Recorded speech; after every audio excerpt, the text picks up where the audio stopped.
Owing to the tremendous contribution to my life in one way or the other, I dedicate this book to Mad Magazine, Ayn Rand, Urmila Matondkar, Bruce Lee, Amitabh Bachchan, porn star Tory Black, and a few gangsters. We live the life of others when we read their thoughts. Ayn Rand. Many philosophers from Ayn Rand to Friedrich Nietzsche, fiction writers like James Hadley Chase and Frederick Forsyth, and even humor magazines like Mad have made me live many lives, influenced me greatly, and molded my personality. They have also triggered many incidents and relationships which have shaped and steered my life. In my interviews and through my Twitter handle, I have always spoken my mind and delivered my opinions loud, clear, and uncensored.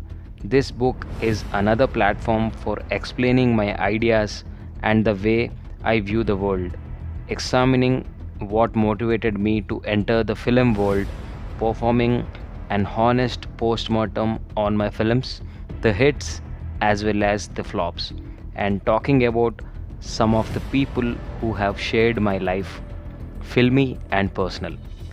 I have never ever, since I have been old enough to have a mind of my own, believed in God, respected elders, valued friendship, or cared for education.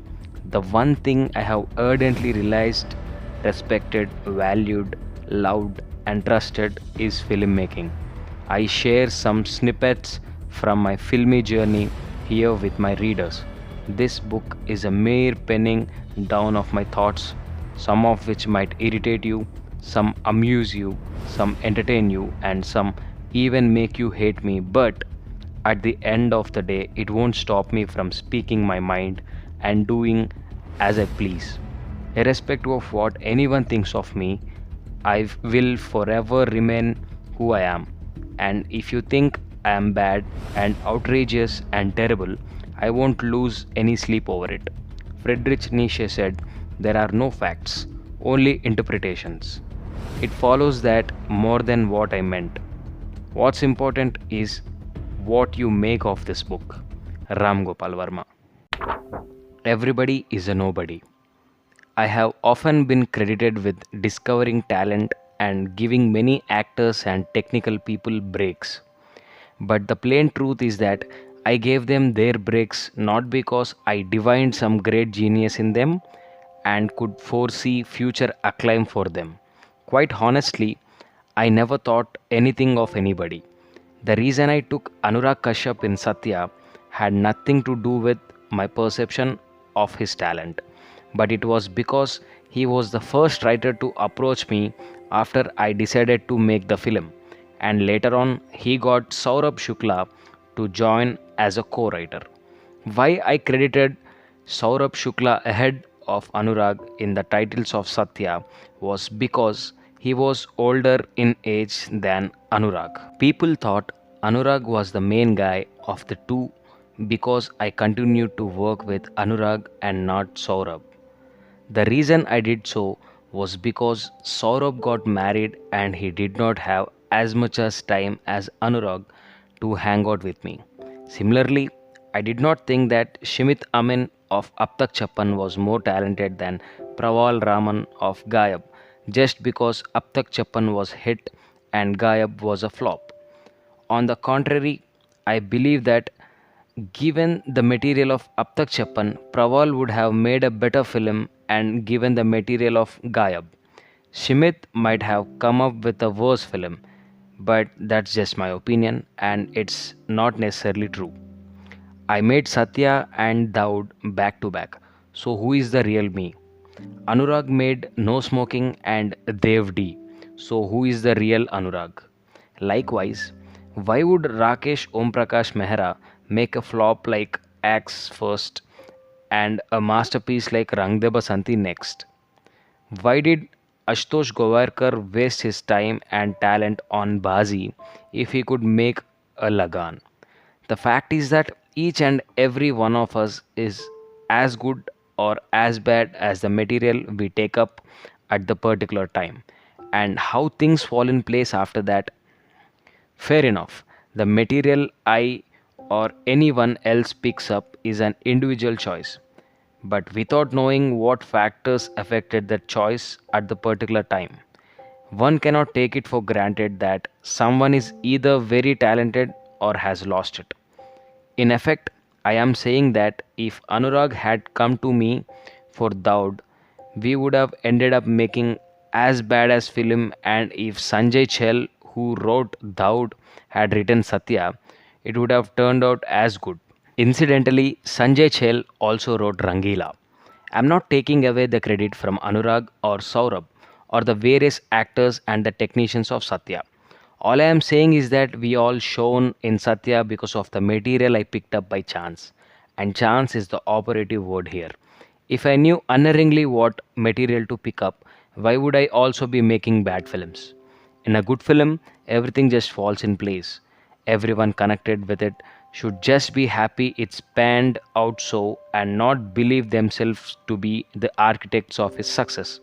They should feel thankful that nobody realizes that a good film or a bad film happens just by chance.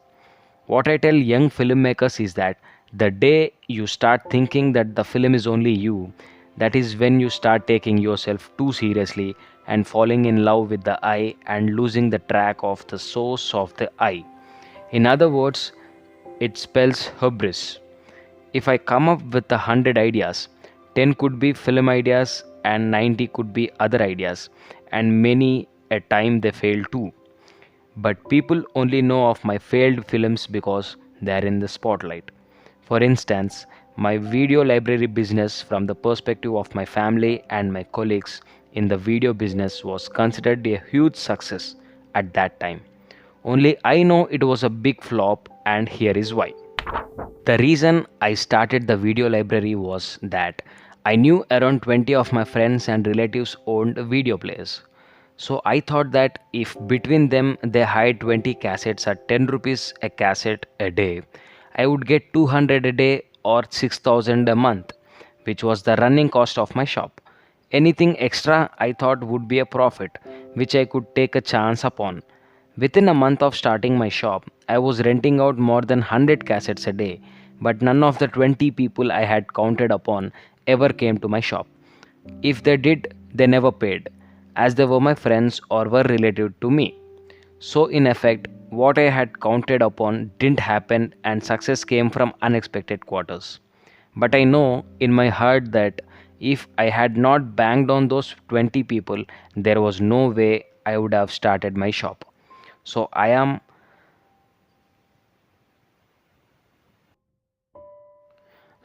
am I a success or a failure? I would say that I am a failure in terms of intent and successful by chance. I believed in Rath more than in Shiva and only made Shiva first because the producers wouldn't let me make Rath. I believed in Daud more than Rangila. And the proof of that is why would I make a film like Daud after Rangila unless I thought it was better? I believed in all my leading actors from Nagarjuna Akkineni to J.D. Chakravarti, Manoj Bajpayee, and Vivek Oberoi. I believed in Urmila, Antara, Nisha, and Anaika to the same extent, and in Anurag Kashyap, Jaideep Sahani, Sajid Farhad, and Prashant Pandey, and despite the ups and downs of their career graphs, my belief in all of them remains unshaken. Anyway, the point I am trying to make is that all my success were by default and all my failures were by intent. Then what has made me carry on for so long? It is nothing but the ability to keep on making decisions. A decision led to my making an appalling film like Daud after the super success of Rangila, and a decision led to my making a highly experimental film with sweaty bearded faces like Satya after the failure of the much hyped Daud. I would any day go on deciding to make good, bad, and ugly films rather than sit in a coffee shop, having endless cups of coffee, tearing down others' films, and planning a masterpiece in future, which might never go on the floors. To those critics who complain that I make films in a hurry, my answer is that I would rather live in the moment and make my film right now than endlessly plan in the hope of it becoming a masterpiece. Incidentally, the longest time I have taken and maximum money I have spent in my career are on those three films, Daud, Aag, and Department, which are three of my biggest flops. I rest my case. Dustbin Fortunes. Cycle 1. When I was trying to get a break, I used to attend the music composing sessions of a film which was being made by director B. Gopal at the time. In the course of those sessions, whenever its music director Chakravarti and director B. Gopal used to go for lunch, I used to chat with the music director's assistant, and once in a while he used to hum tunes which he had himself composed. I was very impressed with many of his tunes. One day I described to him a scene from the script of Shiva and the way I intended to shoot it, and asked him what kind of music he thought there should be in the scene. He replied that there should be none. I was mighty impressed with the answer and committed to him that if ever I got a break, I would sign him on as my music director. Finally, when I got the break, I suddenly had the opportunity of signing on Ilayaraja. Feeling very guilty, I told the assistant music director that I wouldn't be taking him for the film as I was getting Ilayaraja. He was obviously very heartbroken but said that he understood the situation and wished me all the best.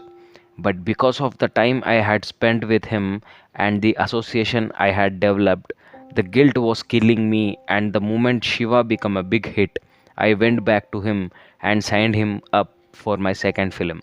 The assistant's name was Kiravani, also known as MM Cream, and the film I signed him on for was my second Telugu film, Ksanakshanam. Of all the films I have made till date, I consider Rangila and Ksanakshanam the two with the best musical scores.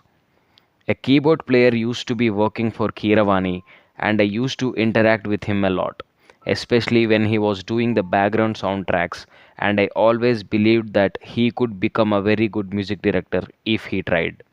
He, however, didn't want to, saying that he was technically not a composer.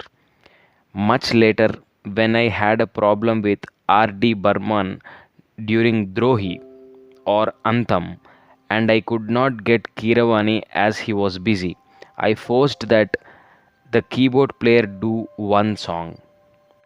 Continuation from page 9. I forced that keyboard player to do one song. Both the song and the film didn't work, but later on, when a film with megastar Chiranjeevi came up, I told Chiranjeevi that the Drohi song hadn't worked, but I really believed in the keyboard player's potential as a music composer. Chiranjeevi said that if he was good enough for me, he was good enough for him. The keyboard player was ecstatic, but after a great celebratory launch, the Chiranjeevi film was shelved for a variety of reasons, and the poor guy was devastated. However, on the strength of the impression he made on Chiranjeevi through a song he recorded for the shelved film, he was given another film by the latter called Chudalani Vundi, which set him firmly on the path to becoming one of the top music composers in the Telugu film industry. The keyboard player's name is Mani Sharma. Cycle 2. When my first film Shiva was ready for background score, there was a musicians union strike in Chennai, and so Ilayaraja and I shifted to Mumbai to record the score. The musical team chosen by Ilayaraja in Mumbai saw the film, and one particular violin player walked up to me and said that the film would create a sensation. Technically, that was the first compliment I had ever received from an outsider in my career. After that, the violin player and I would chat once in a while in the period the background score was being recorded. A few years later, I signed R.D. Burman for Drohi and went to Bombay for recording a song. Those days, I used to operate from Hyderabad and kept flying up and down to Mumbai. I again bumped into the violin player after telling me how happy he was at Shiva's success. When he had predicted, he brought a guy and introduced him as his closest friend and told me that he was a lyricist. That guy gave me a visiting card. I put the card in my pocket, and in the evening, I returned to Hyderabad and forget all about it. Like I mentioned earlier, as I fell out with R.D. Burman for various reasons, I had to record a song with a new music director. As I was leaving for Chennai in the evening, my mom brought in a bunch of visiting cards collected over a period of time to ask me if she could throw them away. I quickly glanced through them and just kind of registered the card which the lyricist had given me before telling her to throw the lot away. By the time I landed in Chennai, I got news that Javed Akhtar, who was supposed to come with the lyrics to Chennai, was not coming as he was stuck with some work. I got cheesed off and asked my guys in Mumbai to send a lyricist that night itself as I didn't want to cancel the recording. I was told that none was available. I suddenly remembered the visiting cards my mother had shown me. So I called her up and asked her, and she said that she already thrown them in the dustbin. She rummaged in the bin and luckily found the lyricist's card and gave me the number. I immediately got the lyricist flown to Chennai and he wrote the song for Drohi, and it was composed by Mani Sharma and recorded. Both Drohi and the song bombed, but my relationship with the lyricist continued, and whenever I was in Mumbai, the violin player, lyricist, and I used to meet up once in a while. At that time, I was just beginning to work on the idea of Rangila. When I mentioned the story to both of them, they got very excited, and the violin player composed a tune for which the lyricist wrote a song. I was very impressed and committed to both of them that they would be doing the music for Rangila. They were thrilled to bits. A few days later, Maniratnam made me to hear the songs of Roja at his home in Chennai, and I was simply blown away with the orchestral brilliance of A.R. Rahman. I became greedy to have that sound in my film at any cost, and went back on my commitment to the violin player and signed on Rahman instead, which understandably left the violin player very angry and heartbroken. The lyricist pleaded with me not to renege on my promise to his friend, but I said it was a professional decision in the best interest of the film. I spoke to Rahman about the lyricist and told him that his first song hadn't worked, but I believed he was very good. Rahman said, if he is good enough for you, he is good enough for me. Thus, Mehboob came into Rangila minus the violin player, and the first song he wrote was Tanha Tanha. I played that song to Maniratnam, and he was mighty impressed with the fact that it was the first song he would heard in a long time which didn't have the words Dil, Deewana and Sanam, and he signed on Mehboob for Bombay. With the super success of both Bombay and Rangila, Mehboob became a very big name, and then he recommended his closest friend, the violin player, to Sanjay Leela Bansali, who was looking for a new music director for Hum Dil De Chuke Hai Sanam, and thus was born Ismail Darbar. After the tremendous musical success of Hum Dil De Chuke Sanam, which was coincided with a couple of Rahman albums, including My Own Daud, not doing well, Ismail Darbar was hailed as the new musical kid on the block. I called him up to congratulate him, but he didn't answer my calls. Later on, Ismail gave an interview where he said that now that he was a success, everybody was calling him, including Ram Gopal Varma. That was obviously his revenge for the heart attack I gave him by dumping him for Rahman. The close friends Ismail and Mehboob, who were responsible for the success of each other's career, broke up after Devdas because of differences which they didn't spell out in public, and both went into a decline professionally after that. Now, when they sometimes try to call me to patch up and bury the hatchet, I don't pick up the calls of either, as I have moved on to a new set of people and don't have either the time or the inclination to dwell on old relationships. Anyway, the whole point is that I am just so fascinated with how the cycle of fortune keeps on throwing people in and out of dustbins. Awards are bull. As far as I'm concerned, the only value awards have is the entertainment the gala ceremonies held to confer them provide. On the negative side, they can be corrupting, not necessarily in terms of who is giving what award, but their very structure itself. To start with, filmmaking is a team effort, and the director is the only person to judge the contribution of the team members, as the work is being benchmarked against his vision and requirements. It's possible that the director screws up fantastic work by a few capable technicians by using it in the wrong context. And it's equally possible that bad work by an average technician is easily covered up by the overall effect. In both cases, it's the director's vision and skill that make or break the work done by other team members. I find it strange that for all the euphoria generated amongst Indians by Resul Pukuti winning an Oscar, it did not even occur to them to ask what he has done before. He must have worked in 50 odd films before Slumdog Millionaire, and they would have ranged from the good to the bad and ugly. But the point is that his sound designing in them went unnoticed. With the media screaming about his great achievement, every day was suddenly talking about his great talent. Did anybody think to ask or care, let alone know, who had got the same award the year before or after Rasul?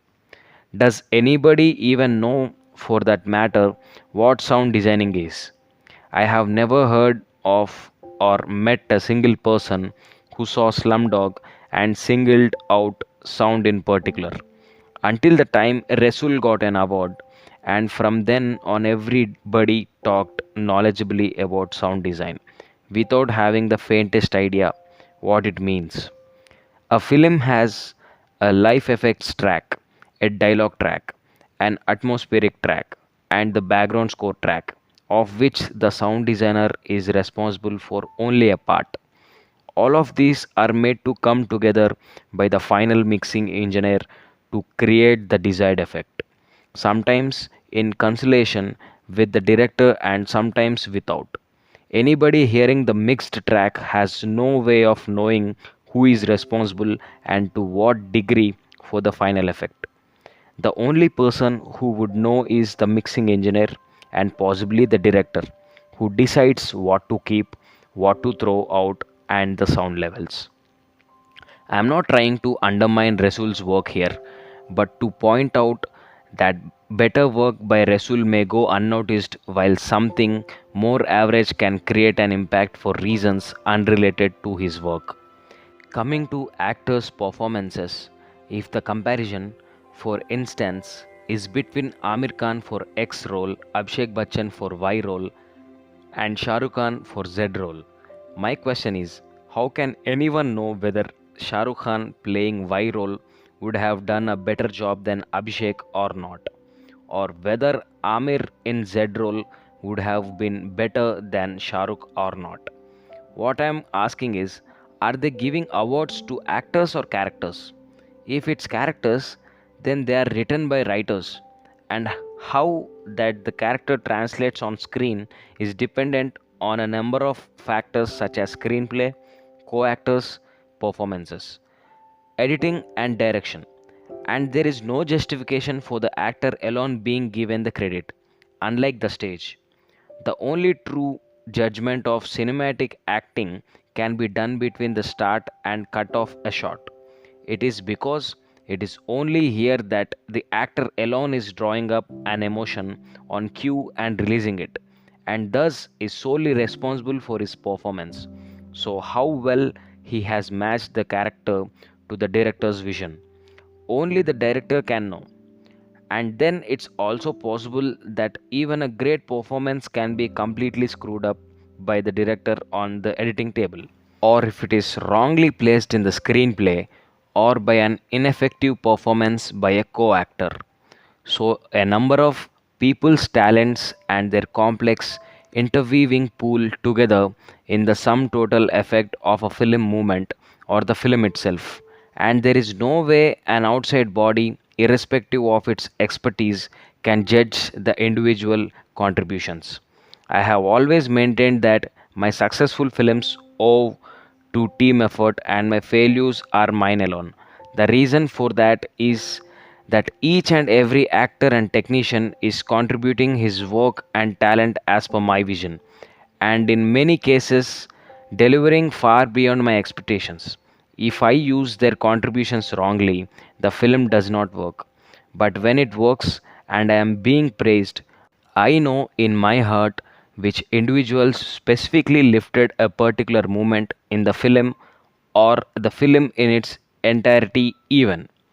So, in short, the success of a film is due to the contribution of the actors and technicians in excess of my expectations, which is why it belongs to them, while failure belongs to me alone, as it means that I failed the channelizing their equally great contributions to their intended destination. It has to be realized that in the making of a film, the technicians and actors are working towards satisfying the director, and the director is working towards satisfying the audience. So, I find the concept of an outside body giving awards ridiculous, knowing as I do the mechanics of making a film. Chapter 4, Chitty's Bar. The year I made Raat, which bombed badly, a cousin of mine called Chitty decided to open a bar and restaurant on Mehdipatnam Road in Hyderabad. He reckoned that with an investment of just 20 lakhs, he could make a crore in the very first year. There was a huge colony on that road and not a single bar within 5 kilometers either way of the location he had chosen. His logic seemed infallible and I wished him all the very best. By the end of the year, he had lost his investment and closed down the bar for lack of business. Then he sadly figured that none of the residents of the colony wanted to drink in a bar in the vicinity of their homes, and that's why nobody had ever opened a bar there in the first place. Whether his reasoning was correct or not, the fact was that both Rath and Chitty's bar flopped, with one major difference.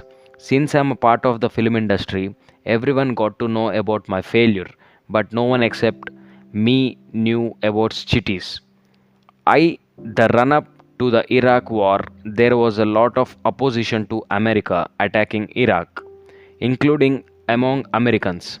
They all questioned the authenticity of the information about Saddam Hussein stockpiling weapons of mass destruction and said that innocent women and children would die in the war. But nobody ever doubted that America would be able to conquer Iraq. After the attack, the war was over in a week. Saddam and his sons went into hiding, and then the US president gave a speech with a banner screaming, "Mission accomplished," in the backdrop. But for years after that, the US did not know how to get out of Iraq without making things worse than before. If less than 200 Americans died in the war before they overthrew Saddam's regime, more than 12,000 Americans died after that insurgent operations. The interesting point here is that I don't remember either the American state or a single opponent of the war, including statesmen and common people, predicting this post war scenario.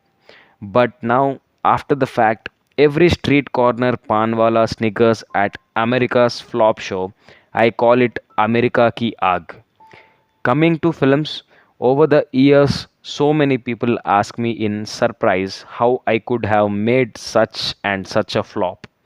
What they don't realize is that a film is made on the basis of a series of decisions taken over a long period of time, each relevant in a particular context. There are a hell of a lot of things which can go wrong between the intent and execution of a film. Also, how the film is eventually perceived by others, namely the audience, might be very different from the filmmaker's vision. This is because the audience views it maybe in a different time and context from that in which the idea was conceived by the filmmaker. I have always maintained that all my flops are by intent and all my hits are by accident. That is because any of us will act upon anything if and only if we are convicted about something, but what comes of our action is rarely under our control. I know of a friend who was dating this girl for 7 years, and when they finally got married, their marriage was a big flop. When I asked him why, he said that they had both discovered some things about each other which they had never known in the 7 years of dating. The point I am trying to make is that apart from films, lots of things in our lives flop regularly because a flop is nothing but a decision gone wrong. We are all experts at criticizing and commenting on others' failures, but very rarely are we experts at predicting and dissecting our own failures. Mahesh Bhatt said that Sunil Gavaskar once told him that if he failed in a match, after coming back to the pavilion, even the attendant removing his knee pads would tell him how he should not have hit so and so ball. It is another matter that the attendant might not even have known how to hold a bat, but he would feel free to advise and give Gyan to Gavaskar since he had flopped. Coming back to Chitti, believing in his reasons, his family backed him financially. If the bar had become a hit, he would have been hailed as a visionary, but since it flopped, he is now considered blindly stupid by his family because it could not afford the loss he made it undergo. In the case of my video library business, on the other hand, my family thought I was being blindly stupid and hence did not support me financially. But I became a visionary once the video library became a hit. But why I thought the library would be successful was not why it worked. Whereas why Chitti thought the bar would be successful was the very reason it failed. So we both failed in what we intended, but I succeeded by accident. Chapter 5. You are only as good as your last film. Basu Chatterjee, once a name to reckon with. In the era of commercial formula films like Diwar and Zanjeer, he successfully went against the grain to make cult films like Rajnigandha, Choti Si Baat, and Chichor. I remember seeing Chichor 7 times somewhere in the late 1970s or early 1980s, and the simplicity of narration that I learned from it was pretty much what shaped my vision of Rangila. Cut to 20 years later, I was at my office in Mumbai when my receptionist called me and said that someone called Basu Chatterjee had come to meet me. I asked the receptionist, "Who is he?" And he said he claims that he is a director. I got a shock and wondered why he had come. I walked to the reception to see a gentleman, elderly man, and welcomed him into my room. I offered him coffee and started telling him how I used to stand in line outside Ramakrishna Theatre in Hyderabad to watch his films. He smiled and told me that he was aware of it, as I had mentioned it many a time in my interviews over the years. After a chat, he finally told me that why he had come. Apparently, he had a script and a producer, but he did not have an access to any actors. He was desperately trying to get in touch with Manoj Bajpayee but was unable to do so. So he had come to seek my help in accessing Manoj. I said sure, went into the other room and called Manoj. His phone was switched off. So I called his secretary. The secretary told me Manoj was out of town. And when I asked him if they knew that Basu Chatterjee was trying to get in touch, he said, "Yeah, I am figuring out how to get rid of him." I was pretty taken aback. I realized that while Manoj couldn't have been capable of such abruptness, he, for whatever reason, was not interested in working with Basu Chatterjee. I came back and told Basuji Manoj is not in town, so I will talk to him and get back. He chatted for some more time and left. Then a few days later, Basuji called me and said, apparently Manoj is back in town, but I have a feeling he doesn't want to work with me. I didn't know what to say to that. Then he asked if I could recommend to Aftab Shiv Dasani that he listen to his Basuji's story. I said I would, and after hanging up, called Aftab and said, Aftab, Basu Chatterjee wants to meet you. He said, Sure, sir, but who is he? Considering that Aftab is perhaps two generations removed from Basu Chatterjee, that answer didn't shock me. So I explained to him that Basuji was a highly successful director who had made cult films like Chitchor. Aftab asked, But sir, what does he do now? I told Aftab, Look here, I don't know what he's been doing recently or what he's going to do now. But being such a respected senior director, the least you can do is to meet him and hear his story. Aftab said, Okay, sir, please give him my number. With a sigh of relief, I gave Aftab's number to Basuji and got back to my work. 2 days later, I got a call from Basuji thanking me. I asked him if Aftab had come to meet him. He said no, he didn't have the time, so he sent his secretary to hear the story. I didn't know what to say to that. So, after a long pause, I asked, So, did his secretary listen to the story? He said no. The secretary, after listening for 10 minutes, said he had to rush somewhere, so I couldn't finish it. Anyway, thanks for whatever you tried to do for me, and hung up. That's the last I heard of Basu Chatterjee. It was sometime in 2000, and for the last 15 years, I haven't even heard his name mentioned. What remains is a faintly uncomfortable memory of my respectful interaction with him. Chapter 6, Hits and Flops. I believe that hits and flops are meaningless emotional terms.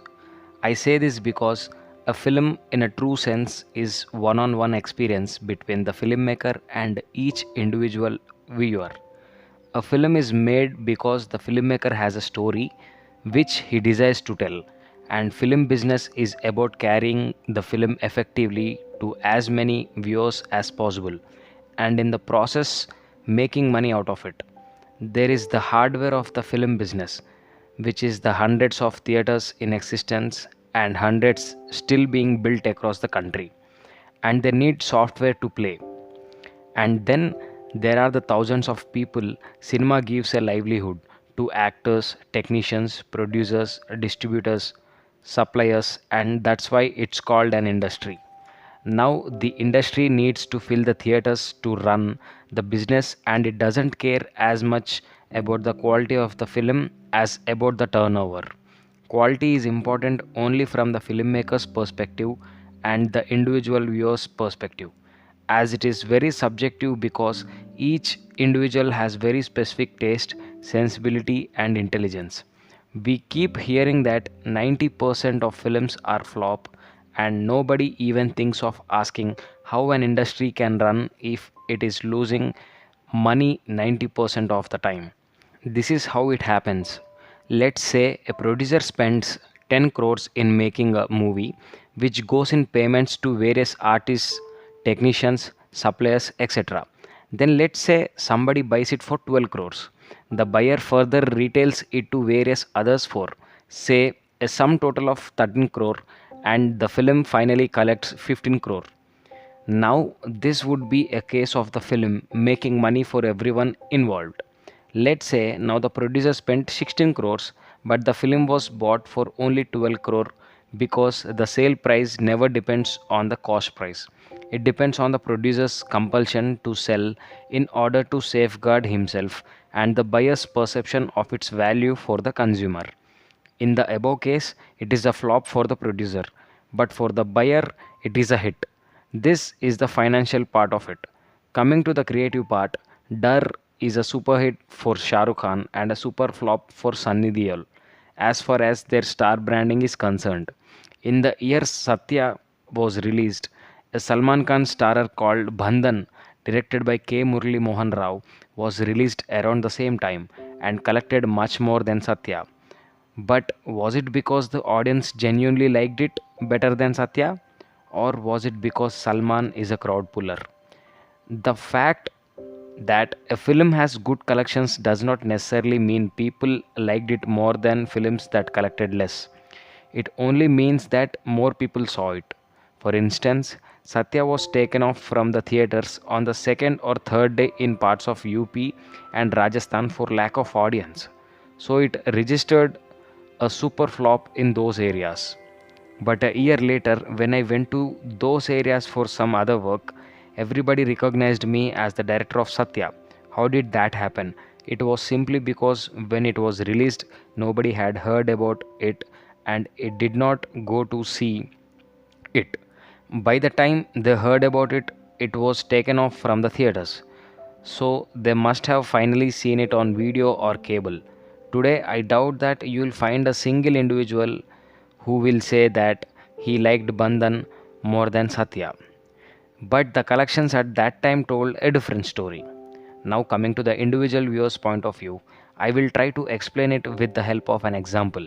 Suppose you go to a crockery store to buy a dinner set. You will check out the various designs available and pick the one you like best. You will never ask the salesman if it's a hit or flop, and neither will you ask a critic to review it. Anyone with a mind of his own will do the same with a movie. Often you will hear about films opening in terms of percentage. Let's say a film opens in 10 theaters, each with a 200 seat capacity. On the first screening, if all shows are full, it will register as 100% opening, meaning 2000 people saw it. But if the distributor opens it in 20 theaters and it registers 50% openings, it is considered below the mark. But the bottom line is that 2000 people still saw it. Undoubtedly, the additional theaters will incur extra theater rentals and print costs. But the decision will always be with the distributor of the concerned circuit based on his perception and vision of how many people will watch it and has nothing to do with the filmmaker. But eventually, it is the filmmaker's branding which will suffer on account of ignorance and a bad decision made by someone else. To sum it up strictly from a filmmaker's perspective, I would define a film as a hit or a flop going by what the film cost the producer to make and how much he could recover on first sale. Any further trading of it's strictly dependent on various people's decisions about how to and how not to market it, which cannot be controlled by the filmmaker unless he is also a producer and a distributor. If a wholesaler or a retailer tries to sell an Ayn Rand book to a Mills and Boone reading public, he is bound to be unsuccessful. And I don't think Ayn Rand could really be blamed for the failure. Going by his worldview, a filmmaker will make a film which some will love, some hate, and some ridicule on an individual level, which is perfectly alright. What is not so straightforward is that the filmmakers and actors' branding will also suffer on account of decisions about print deployment, occupancy percentages, box office figures, etc. But I guess that's a professional hazard. Chapter 7, Heroes, Guns, and Heroines' Thighs.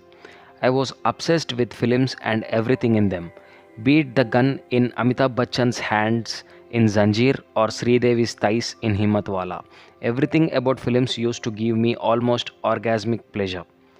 Even after finishing my civil engineering, getting married, and managing a job as a site engineer, my obsession didn't die. On the contrary, it reached fever pitch. My father was a sound engineer in Annapurna Studios in Hyderabad, and owing to that, had reasonable access to the big guns there. One fine day, when my film mania reached its absolute peak, I went to him and declared that I want to be a film director. He looked at me as if I were stark raving mad, and with a good reason, because there was not a single constructive thing that I had done in my life until then. I was a bad student and had the reputation of being a useless bum. Realizing that he wasn't going to help, I started trying other means. A few years before I decided to try my hand at film direction, Andhra Pradesh's biggest newspaper magnate Ramoji Rao had started a production house which had made quite a fresh bunch of non run of the mill films like Pratighatana and Srivariki Premaleka. In order to somehow obtain access to him, I wrote an article for his now defunct newspaper News Time, titled The Ideas That Killed 30 Million People. That editor was startled by the title, but after reading it, he agreed to publish it. Soon, on the strength of being the author of that article, I managed an appointment with Ramoji Rao and pitched my idea of directing a film for him. He rejected my pitch outright on the grounds of my lack of practical experience. I argued that a director does not need experience, only clarity of vision and the skill to communicate it to the actors and technicians. He did not buy it.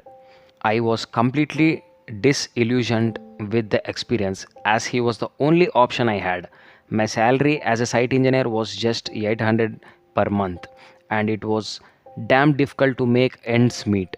My wife Ratna was really worried about her future with a guy as impractical as me, and she requested her father to get me a job in Nigeria. He managed to get me a job paying 4,000 rupees per month, which was obviously a huge jump from the 800 rupees and very much needed by my family. The 1 kilometer walk. I gave up the idea of being a director and began preparing to go to Nigeria. One of the documents necessary for the purpose was an international driving license. A friend of mine called Naidu was taking me on his bike to an RTO office where he knew someone who would do the needful. En route, he stopped at a video library called Priyadarshini Videos owned by his friend. Those were the days when video libraries were just coming up, and that was the first time I had ever been inside one. As Naidu was chatting with his friend, I was checking out the cassettes and suddenly had the brainwave of starting a video library myself. With my extensive knowledge about films, I was confident of making a go of it. By evening, I had become so obsessed with the idea that it took my father's scooter and went all over town to check out 6 or 7 video libraries. And by night, I had firmly made up my mind to drop the idea of going to Nigeria.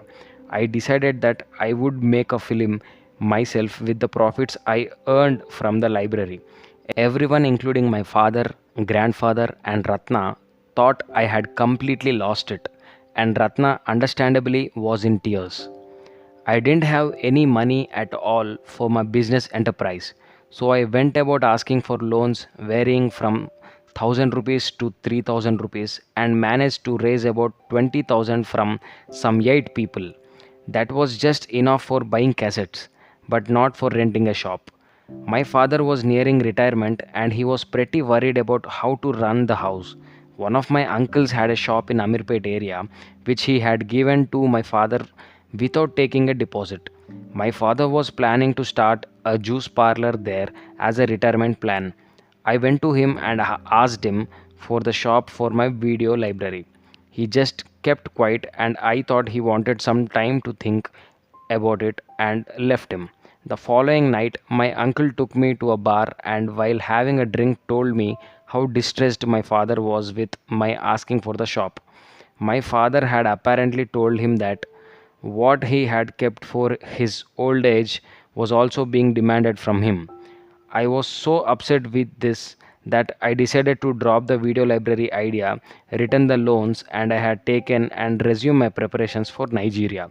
Now, the bar where my uncle broke the news was a kilometer away from my house.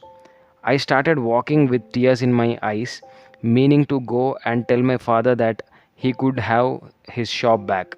But as I walked, my emotions slowly started subsiding and logic started exerting itself. I told myself that just because my father was feeling disturbed was not reason enough for me to give up on a plan I believed would work, financially and in every other way. So the choice was between making him momentarily unhappy with prospects of long term happiness and making him happy for the present with all of us remaining unhappy for the rest of our lives. Logic prevailed by the time I finished the 1 kilometer walk, and I just ignored my father and went about my preparations of setting up the video library.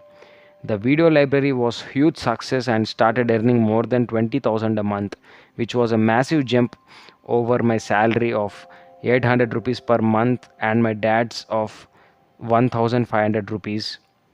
My father had never smiled so brightly before, and to this day, I can't forget the pride with which he looked at me. Also, this sudden change in my financial status gave me the confidence to try again for a break in films. The point I want to make is that the primary reason for my becoming a director was the unscheduled stop Naidu made at the video library, and that 1 kilometer distance between the bar and my house, which allowed me the time required for my logic to win over my emotions. Chapter 8, Wrong is Right. In Sarkar, Silver Money says, जिसके पास power है उसका wrong भी right हो जाता है. I believe it's not so much power alone, but also your attitude towards life. Whenever life decides something for me, I immediately decide to use the turn of events in a certain way so that I always manage to come out on top. When I decided to start a video library with a capital of 20,000 rupees, I went about trying to buy quality video films. In the process, I trusted a friend's father who sold me faulty tapes worth 10,000 rupees, which either didn't play or got stuck in the video players, thereby reducing my capital to half even before I started. So by the time I started my shop, I barely had 100 workable tapes. My shop, which I called Movie House, was located in Amirpet, and everyone told me that it was a very bad idea to start a shop there as it had a predominantly lower middle or middle class population that could not afford video cassette recorders, which means VCR. I was also told that my shop couldn't compete with a library called Fantasy on Panjagutta Road, as the rich Banjara Hills crowd only patronized that library. Once it started, my library became successful within a month, and Fantasy soon went out of business. Now, the same people said that these days, every day, everybody owned a VCR, and that movie house had better parking space than Fantasy. If something doesn't work, people will say, "We told you so." And if it works, they will come up with a new theory and will conveniently forget what they had said earlier. For my films, as for my video library, I get a lot of unsolicited advice.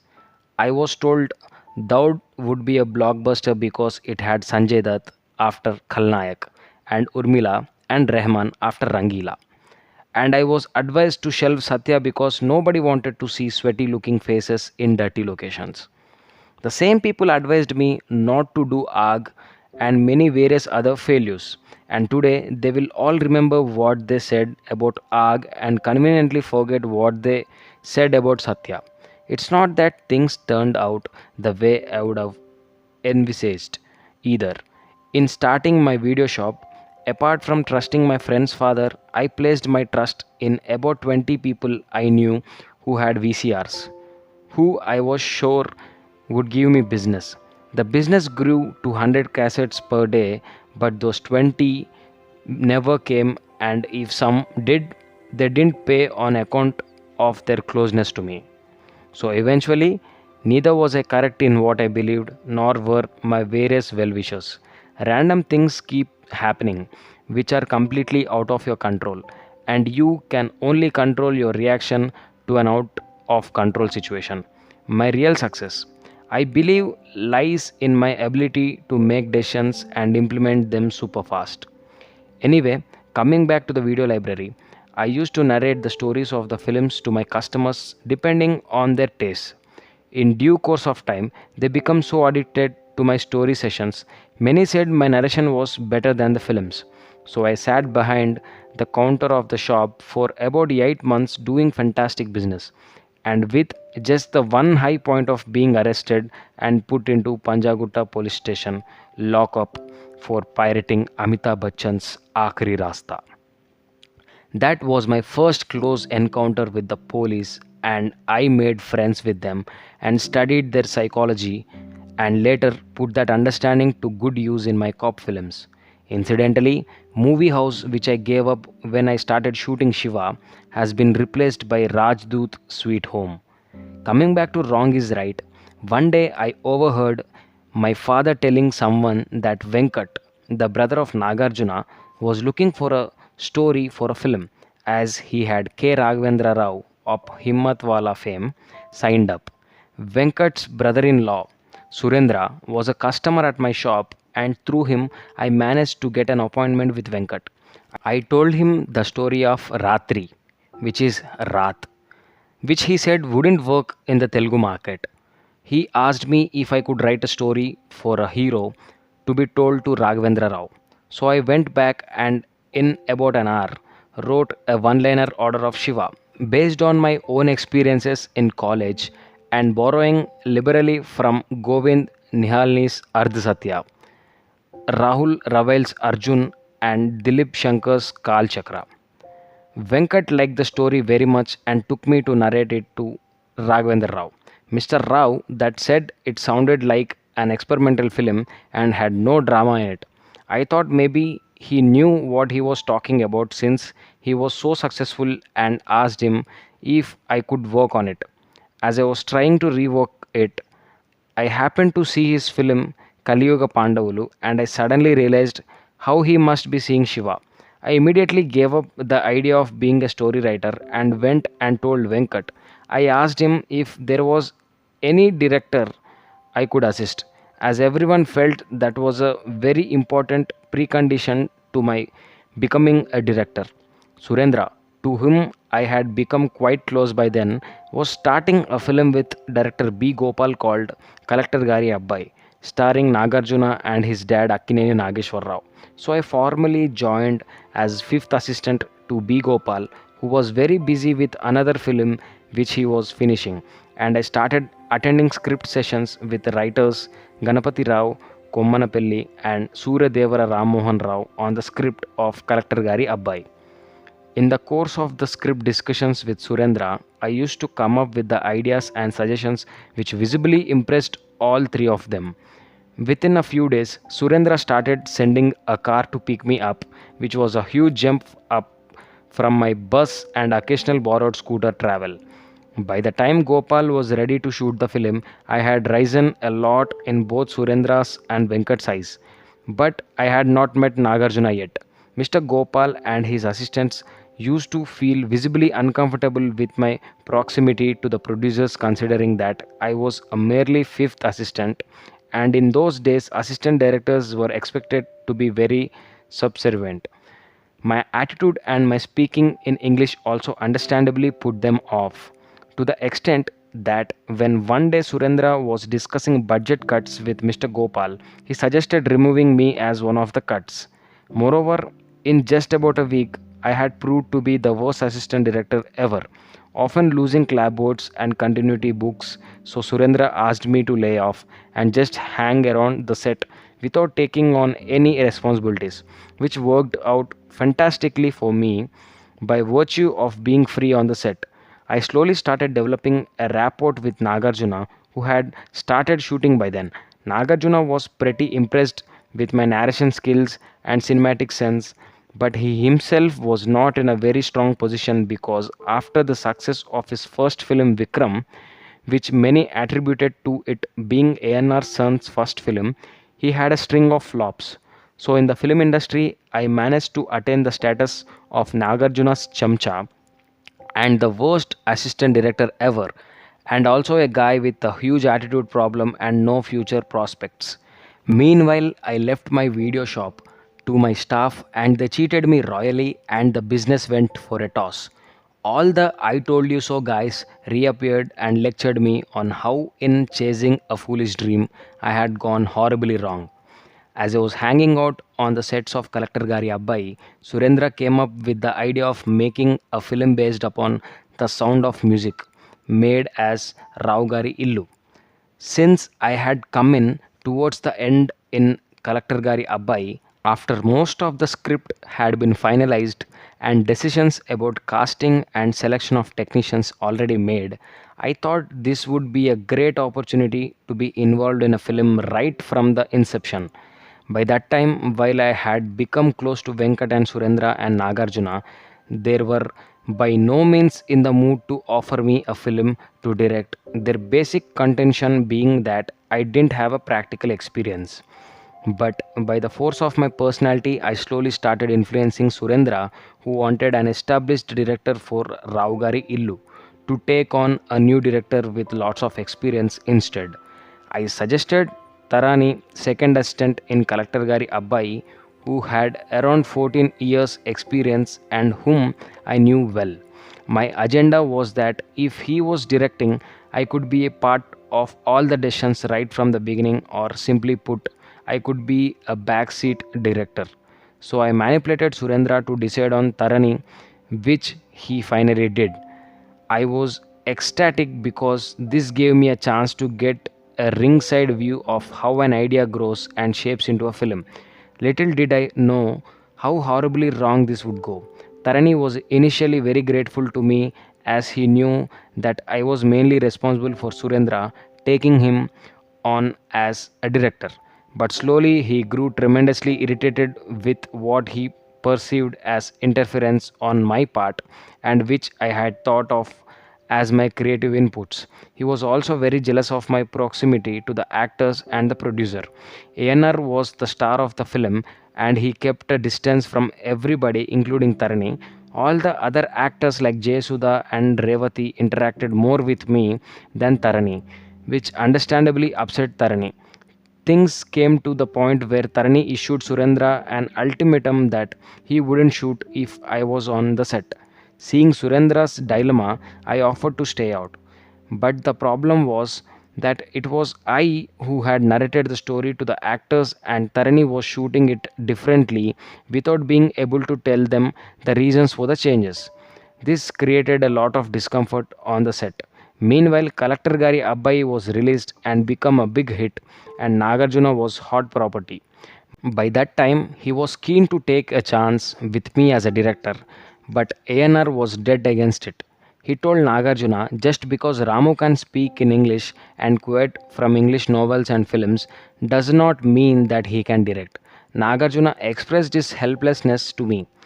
As this was going on, one day Tarani was shooting a key scene and ANR had a doubt about the way the scene was structured that Tarani could not resolve. As an escape route, Tarani told him that the scene was conceived by me and approved by Surendra and that he was just forced to shoot it. ANR called for me and Surendra. He took off on the stupidity of the scene when I stopped him and explained it to him the whole point of the scene and how it should be shot.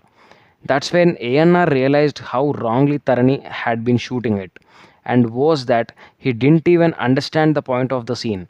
He asked me to be present for the shooting of the scene, and by the end of it, he told Nagarjuna at home that he was mighty impressed with me.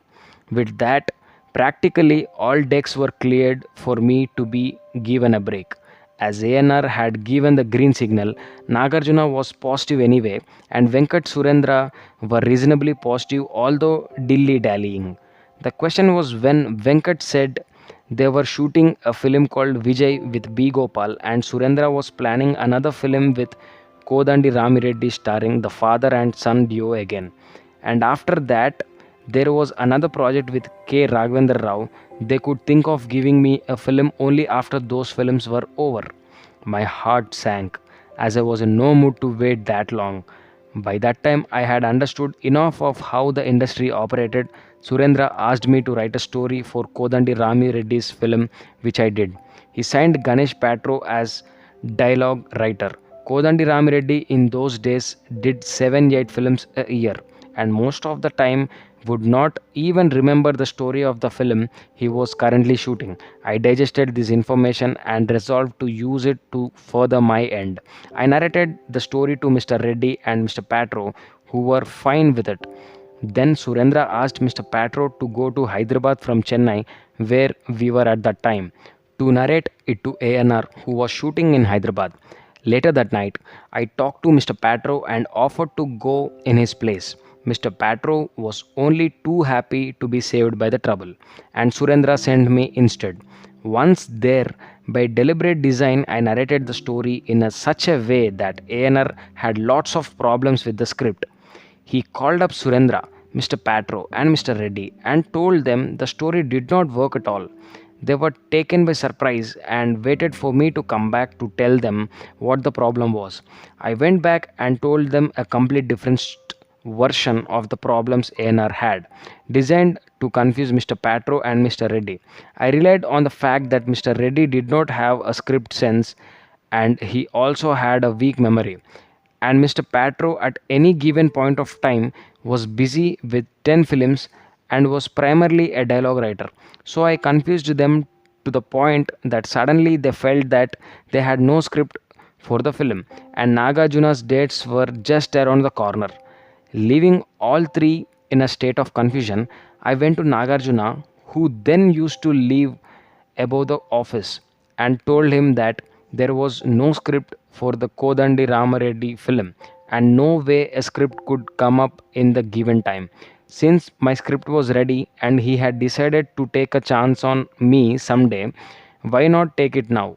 He asked me about what Surendra might say.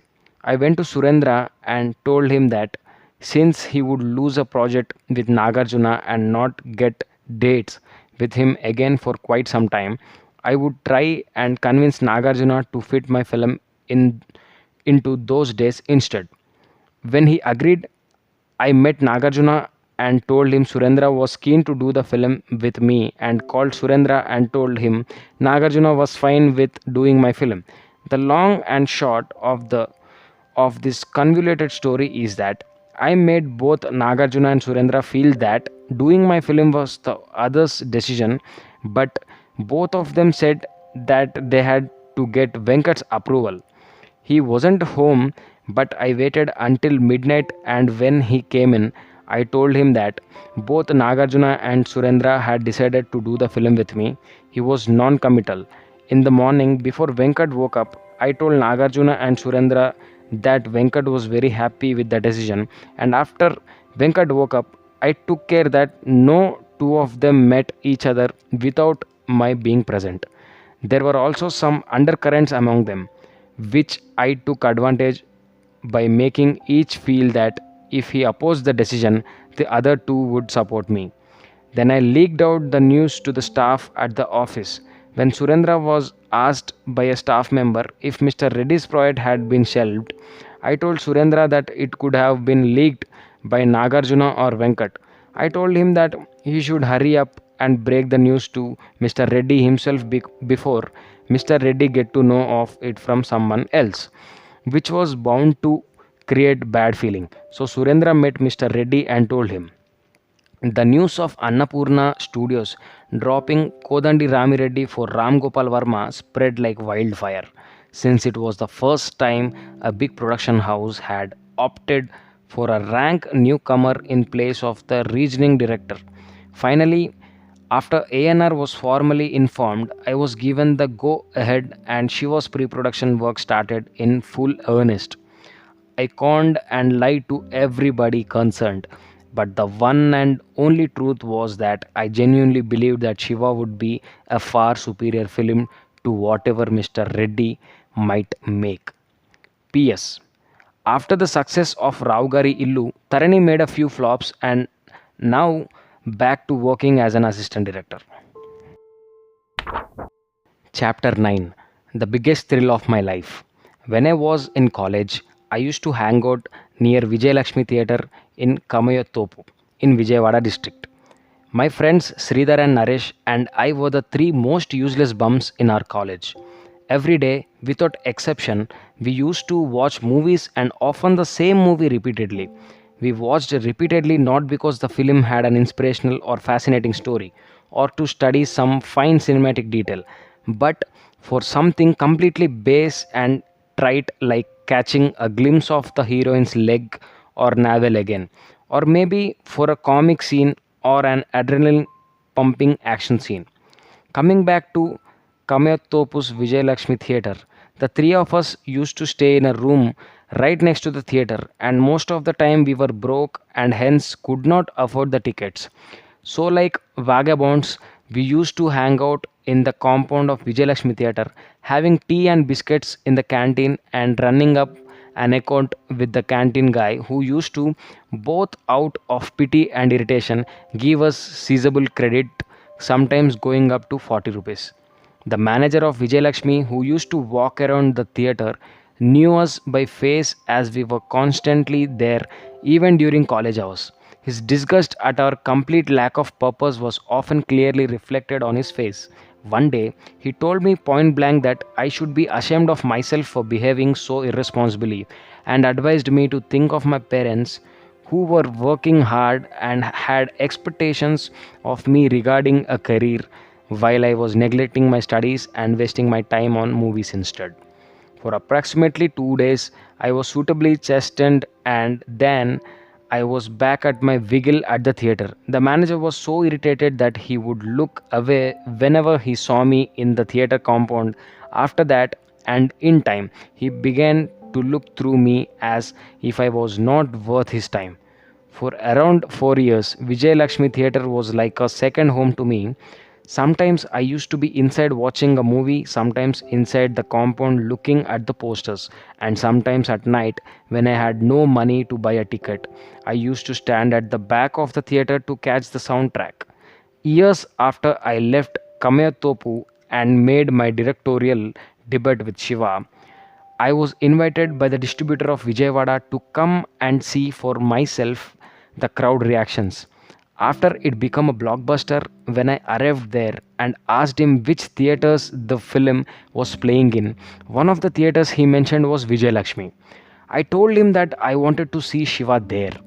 Throughout the journey in an air conditioned car from the hotel in Vijayawada town to Vijay Lakshmi Theatre, which was 7 kilometers away, my mind was flooded with memories of how I used to travel in jam packed buses on the road and many a time walk because I had no money even to buy a bus ticket.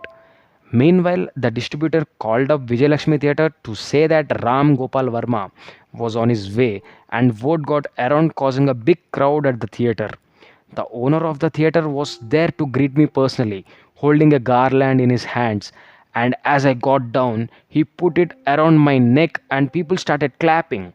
Somewhere behind the proprietor and his friends, I caught the manager's face looking at me. In complete shock and disbelief, he had only known me by face, and never in his wildest dreams would he have imagined that his hugely successful film had been directed by the same useless bum who used to hang around aimlessly in this theater. I smiled guiltily at him, and as I was being taken inside, the owner asked the manager to get snacks for me from the canteen. I turned back to look at the canteen, and the man who ran the canteen waved frantically at me over the heads of the crowd with tears of happiness in his eyes. I guiltily remembered the 40 rupees I owed him of old. I told one of my guys to return his money and also give him anything extra if he asked. My guy later told me that he has refused and he just wanted a picture with me. So I posed behind the counter in the canteen with him. As I left the theater after watching the film, I looked around and spotted the manager in the crowd and walked up to him. He looked at me as if he was seeing a ghost. As I stretched out my hand to shake his hand, he hugged me spontaneously. That hug in the compound of Vijayalakshmi Theatre was just about the biggest thrill of my life. Postscript. I set the opening sequence of Raat when Revati gets off a bus in Kamayotopu as a tribute to the place, and also because that's where I conceived the film. My Gods. Chapter 10. My Sridevi. When I was studying engineering in Vijayawada, I would so often, while standing in the line to buy a ticket for the new Sridevi movie, keep staring longingly at her on the hoardings in the theatre compound. Her beauty and sex appeal were so overpowering that it took many films and many years for both the audience and the industry to recognize the actress in her, who was first showcased, according to me, in the most effective way by Shekhar Kapoor in Mr. India. Even though her acting prowess was evident right from her debut film, Her superstardom kind of gave prominence only to her sex symbol image, which was so strong that it blinded everybody to her tremendous talent. Mr. India made the audience discover a new Sridevi, primarily because of the way Shekhar Kapoor aesthetically captured both her extraordinary beauty and her incredible performance. My journey to Sridevi started when I was preparing for my debut film Shiva. I used to walk from Nagarjuna's office in Chennai to a neighboring street where Sridevi used to live, and I would just stand and stare at her house. I just couldn't believe that the goddess of beauty lived in that stupid looking house. I say stupid because I believed that no brick and mortar house deserved to hold that ethereal beauty called Sridevi. I used to desperately hope to catch a glimpse of her as she went in or out of her house, but sadly, no such thing ever happened. And then, after Shiva became a big hit, producer Gopala Reddy S came to me and asked if I was interested in doing a film with Sridevi. I said, "Are you mad or what? I will die just to see her, let alone make a film with her." Gopal Reddy arranged a meeting with her and took me to meet her in that very same house I used to stand and stare at. We went there at around 7:30 at night, and as luck would have it, there was a power cut in her house. I was sitting in her living room in candlelight along with Gopal Reddy, waiting for the angel to appear, and my heart was thumping like mad. Her mother told us she was busy packing as she was about to catch a flight to Mumbai.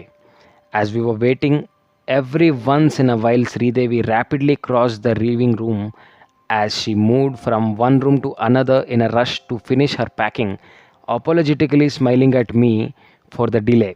Every time she appeared and disappeared in a flash, the director in me started slow motioning her and running her backward and forward for my visual pleasure. Finally, she came and sat in the living room, just uttered a mandatory few lines that she would very much like to work with me, which I am sure she said to a host of other directors as well. And then she left for Mumbai. I continued talking to her mother with enormous respect and awe because she had actually given birth to Sri Devi. I went back to my place feeling like I was in the seventh heaven. The way Sridevi had sat in front of me in the candlelight got imprinted in my mind like an exquisite painting, and with her image completely filling both my mind and heart, I started writing Kshanam. I wrote Kshanam with the one and only purpose of impressing Sridevi. Kshanam was my love letter to her. Throughout the making of Kshanam, I just couldn't take my eyes off her. Her charm, her beauty, her personality, and her demeanor were a new discovery for me. She had an invisible wall around her, and she did not let anyone cross that. Behind that wall, she maintained her dignity and her self respect, and she never let anyone inside. Also, in the course of working with her and observing her acting technique, I began to understand more and more as director the nuances of her performances and characterizations. For me, she was the epitome of cinematic acting, which I believe is many times more complex and effective than theater acting. When I was shooting the song Andananta Etta Tara Tiram in Kshanam, after a certain shot in which Venkatesh and Sridevi were dancing, I said fantastic, and the dance master asked for one more take. After the shot was done, once again I said fantastic, and the dance master again said for one more. I asked my assistant why he was asking for one more take, and he said, "Sir, you are looking at Sridevi and he is looking at Venkatesh." Well, if she was in the frame, no matter who else was there and what else was happening, I and millions of others had eyes only for her. Her popularity and stardom had to be seen to be believed. We were shooting for the climax of Kshanam in Nandyal, and the whole town came to a standstill. Banks, government office, schools, colleges, everything in town stopped functioning as everyone wanted to see Sridevi. She was staying in a traveler's bungalow A little distance from the bungalow where Venkatesh and I were staying, there used to be a crowd of at least 10,000 just staring at her bungalow throughout the night. There were about 50 local toughs along with 100 strong police force continuously deployed to guard her. When we were on location, we used to know when Sridevi had started from her bungalow to come to location because we could see a column of dust traveling towards us from the distance.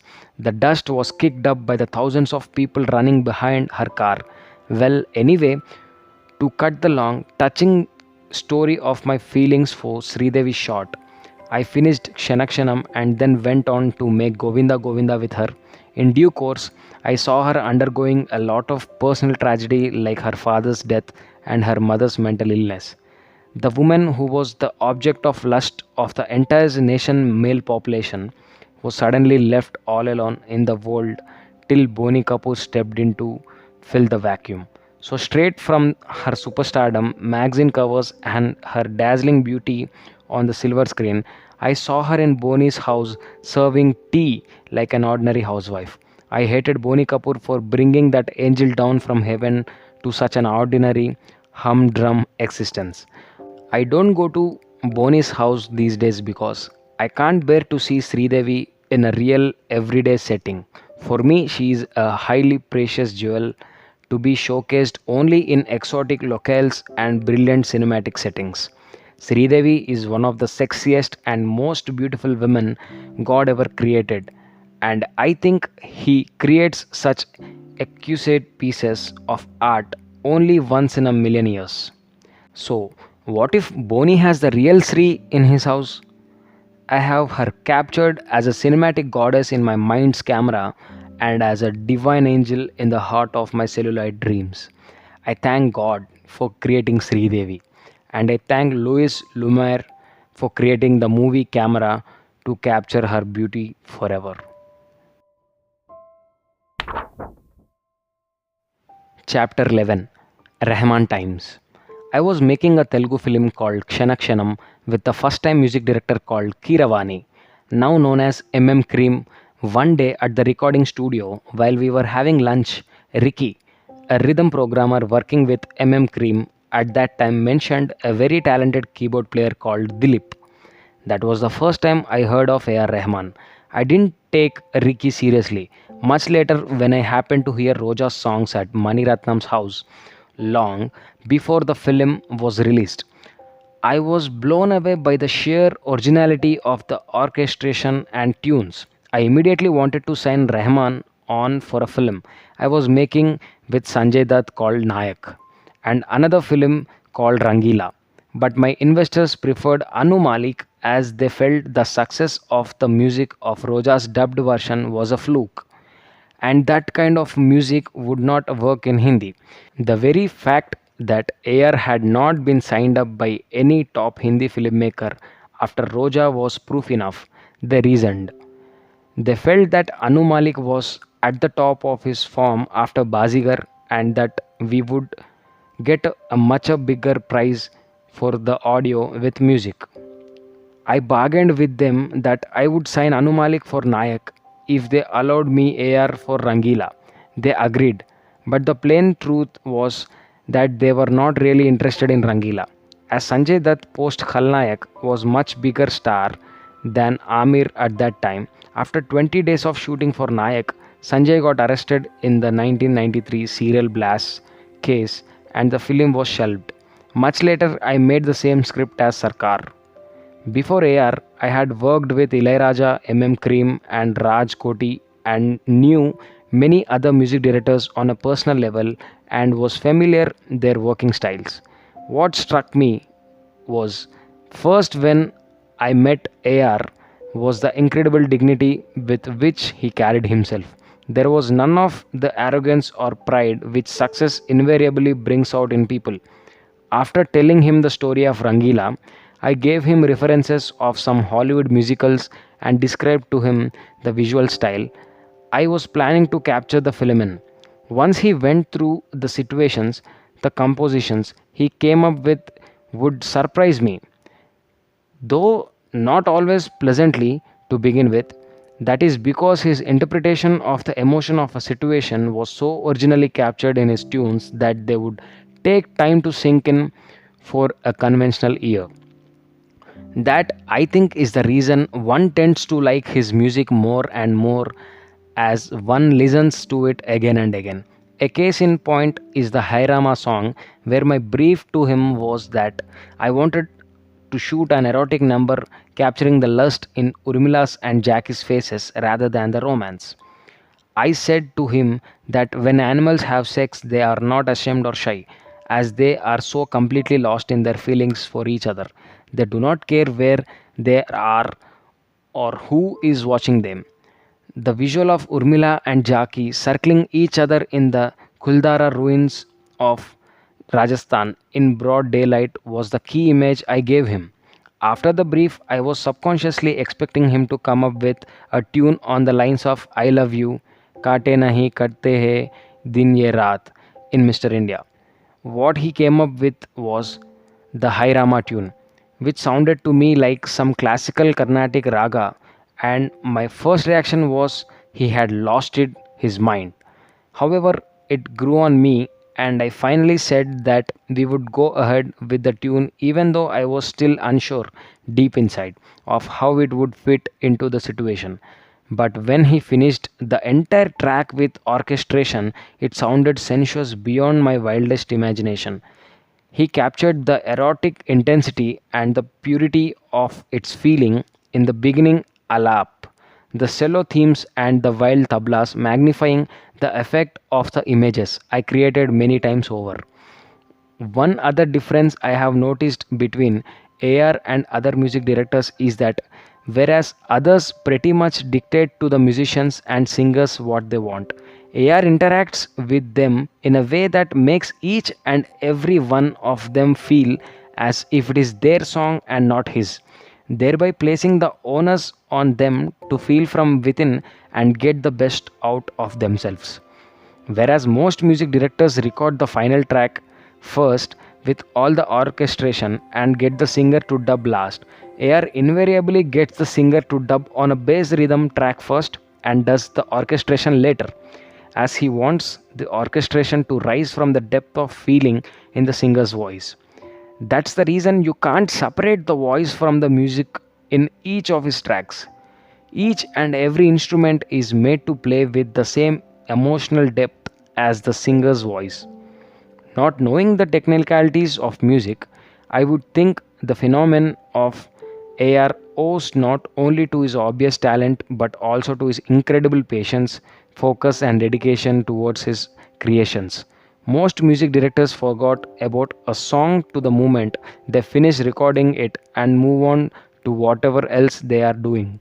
AR keeps revisiting his songs and effecting changes in them, reading, sculpting, and polishing. Until the time the tracks have to leave for the audio company, he treats each and every song of his like his own daughter whom he is preparing for marriage with the listener. Also, AR is the only artist I have met who does not have creative arrogance. I mean, that he never defends his work if it is being criticized. He was recording the Rangila theme in Chennai while I was shooting in Mumbai. When he sent the track to me, I didn't like it on first hearing. Not just I, but the entire unit. I called AR and told him that it was not working.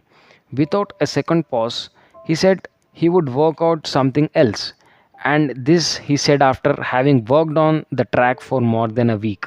As I was playing the theme in my car over and over again, at some point it hit me like a thunderbolt. I told him that I must have been out of my mind not to have liked it in the first place. He smiled and said, I knew you would like it eventually. The aesthetics of his song tracks are beyond comparison with any other music directors. What I mean by aesthetics is if the melody is the story, the various instruments and the way they are recorded, played, and their intervolume levels and tones are like art, direction, and cinematography. So, while purely in terms of melody, one might have one's individual favorites, his aesthetics are always perfect irrespective of the overall effect of the song. I can never forget AR saying to me in a studio, I have decided that whatever goes from here has to be good. He said it neither with arrogance nor overconfidence. It was just so very simply said, just a decision he had taken. And that single sentence made me understand his greatness more than his music itself. I have known many, myself included, who have said, thought, and wished the same. But I have yet to meet another man who has put it into practicing so uncompromisingly. Jai Ho. Chapter 12. My affair with Amitabh Bachchan. I am not so totally darkened theatre because of light leaking in through some vents and gaps in the closed doors called Ramapriya in Vijayawada town in Andhra Pradesh. I, as a film viewer, for the first time consciously began to understand the phenomenon of Amitabh Bachchan. The first film that was playing was Khud Dar, and the scene at that precise moment was when Amitji comes to know of the lie his own brother has told him and barges into a discotheque where his brother is grooving away with a girl. As he shouts at the DJ to stop the music and looks at his brother in the far corner with hurt filling his eyes, a gang of vicious looking bouncers moves towards him. He looks at them and, in a voice choked with emotion, says that he will break their legs if they try to stop him. There was an audible gasp in the theater from the viewers as he said this. The interesting point is that nobody in the theater could speak Hindi as Vijayawada is a Telugu speaking town. So, what did they connect to? It was just the mix of his raw emotions of anger, betrayal, helplessness, and above all, heard that he managed to communicate through his body language, his voice, and of course, his eyes. As I looked at the faces of the people sitting in the theater, I could see a tremendous sense of awe, admiration, respect, and above all, a sense of connection. Each and every one of his viewers connected with him deeply through the characters he portrayed in his various films. Each and every one wanted a brother, a friend, or a leader like him. Even after the volumes spoken about him and a big fat books written on him, I think it is still very easy to underestimate his incredible influence and his unimaginable impact not only on cinema but also on the consciousness of at least a couple of generations of Indians. The older generation, as kids, loved him in Amar Akbar Anthony, and kids now love him in Bhutnath. As a teenager, I have seen street gundas in the back lanes of Hyderabad imitating his performances in Khala Pattar, Diwar, etc. I know of even present day gangsters who are awestruck by his intensity in Sarkar. Women used to swoon over his romantic performances then, and even today, women want a life partner like him. Old people back then wanted a son like him, and old people today see a reflection of their own life in his performances in movies like Bhagwan. In his contemporaries, back then we were dying of jealousy and unable to understand what made him tick, and the resumes of today's stars and technicians are not complete until unless they feature him in at least one of their films. The difference between Amitabh Bachchan and modern day stars is that he never needed anything other than his incredibly emotive face to connect with the audience. Unlike the superstars of today who have the tremendous support of highly evolved production techniques. If you ask any random man on the street anywhere in the country what he remembers of Amitabh Bachchan, he is bound to come up with at least 100 of his favorite scenes, dialogues, or moments from Amit Ji's various films. Whereas, if asked about any one of modern day superstars, I doubt that anyone will remember anything beyond their hit songs, and that too for a maximum of a couple of weeks, and perhaps their weekend box office collections.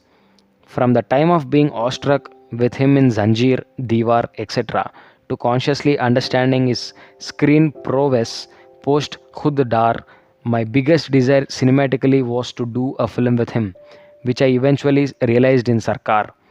In the run up to the making of Sarkar, in my several meetings with him, I started seeing a very different side of him too. Behind the obvious power and intensity was sensitivity and vulnerability. Listening to his thoughts made me see his incredible versatility both as a human being and as an actor. By that time, my proximity to him had blunted my sensibilities as a viewer of his star performances, and the filmmaker in me got greedy and dumb enough to experiment with him as an actor, resulting in Nishabd and Aag.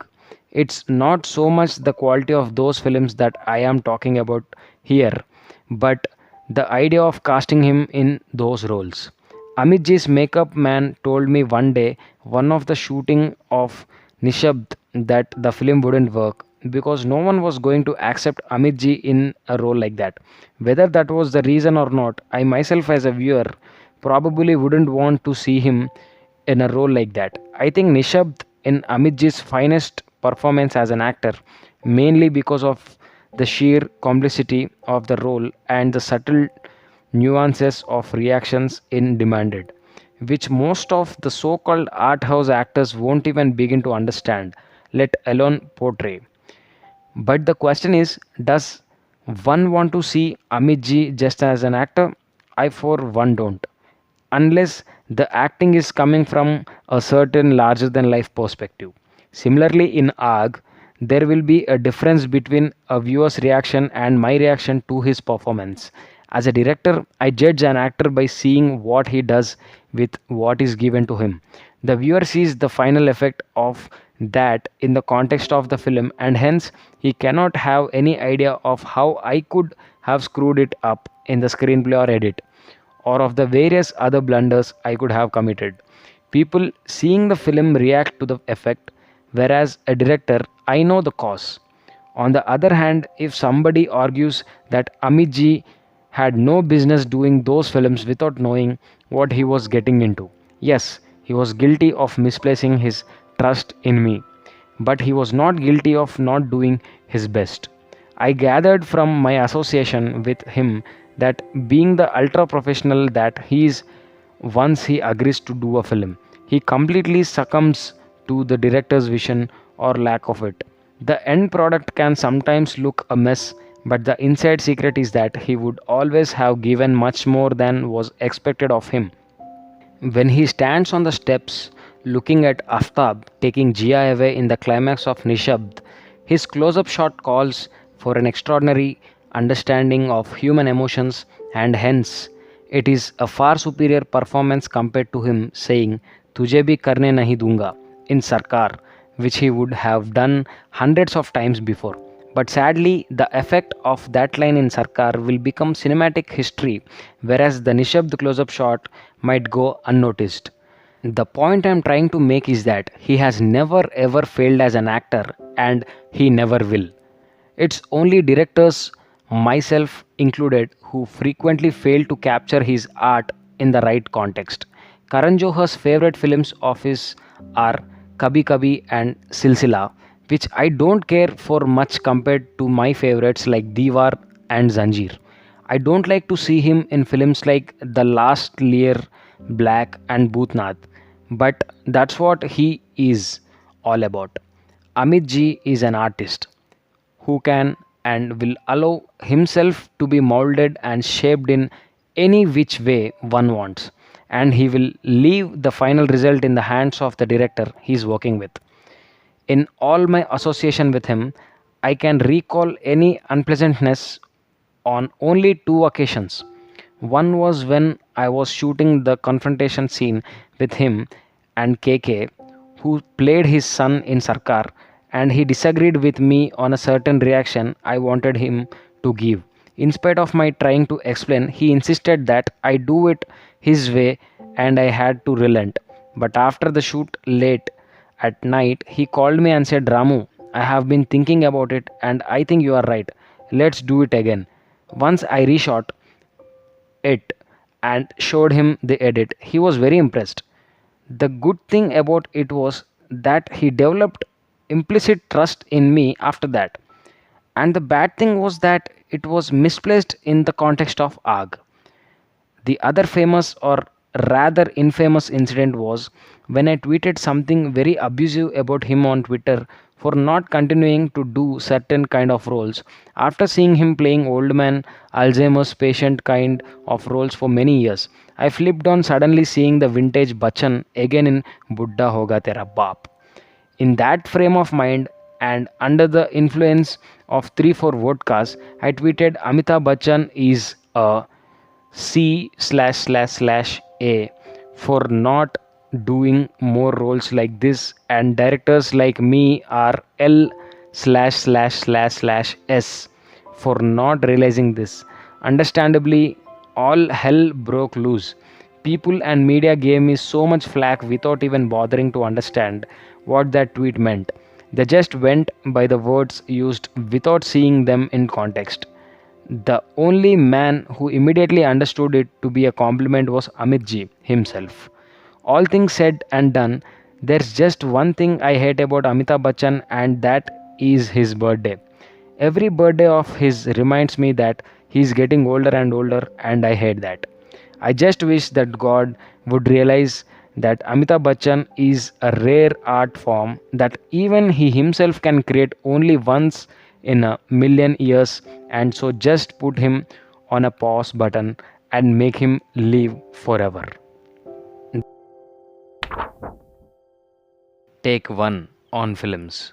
Chapter 13, Stars and Actors. The first question people ask when told to see a particular film is who is in it. This is what star value is all about.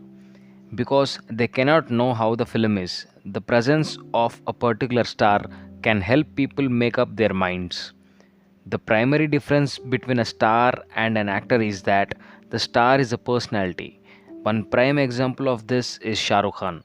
Whether he is in a commercial, doing a show, acting in a film, or just being himself, he has the same charisma from personal interactions that I have had with him. I have found him much more effective, entertaining, and charming in person than in his umpteen blockbusters. On the other hand, an actor is playing a character, and it is the character which people connect to. At an awards function post Satya, when Manoj Bajpayee came on stage, people were screaming Bhikkhu Bhai despite Shah Rukh Khan's presence, which obviously thrilled Manoj. I cautioned him after the event not to get carried away and to realize people were calling him by his character's name and not his own. Shah Rukh Khan by that time might have given 25 super hits, but nobody remembered his characters' names in any of those films. That is the power of a star. Actors die along with their characters, and stars live on. Lots of people complain that Shah Rukh Khan does the same kind of acting all the time, meaning that he is repetitive. I believe it's precisely because of this he is such a big star. In fact, the moment anyone tries to make him do something other than being himself, they will fail. Two examples being Paheli and Swades. I think it works like on a psychological level. If you meet a person and you like him, why the hell would you want him to change every time you meet him?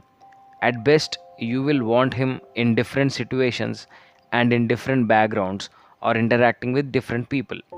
But he himself should never change.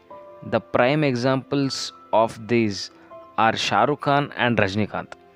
On the other hand, when you are making a film which revolves around extremely believable characters, a star can become an impediment because he carries along with him a baggage of image and expectations, and this eats into the believability of the film. For example, if John Abraham's stardom is due to his deadly looks in Doom, why spoil it by making a film like No Smoking with him? The director might have got a performance out of him and he might also have done very well. But the question is whether people want to see him act or just look good. So, the very star who is supposed to draw in the crowds can become excess baggage for the film. Conversely, when you go to a DVD store and look around at the choice of films, many a time you will catch yourself picking up a film not so much for the stars, but because you like the title, the poster design, or the blurb on the back of the cover. So, if who is in the film can be a drawing force, what it is about can also be a drawing force. Chapter 14: The Power of an Idea. Nothing is truer than the line from the Idea campaign which says, "An idea can change your life." My whole life and my career as a director is living testimony to that truth, both in positive and negative ways. Satya emerged from an idea. We always hear about gangsters only when they either kill or when they die. But what do they do in between? At the other end of the spectrum, Ram Gopal Varma ki Aag too emerged from an idea. What if Sholoi is set in today's times? We all know how differently the two ideas panned out. One resulted in a cult film and the other in a box office disaster. But at that time they came to me, I was equally excited by both, if anything more so with the Sholay idea, but irrespective of their strengths and final outcomes, the one thing they have in common is that both managed to change the trajectory of my life, though in different directions.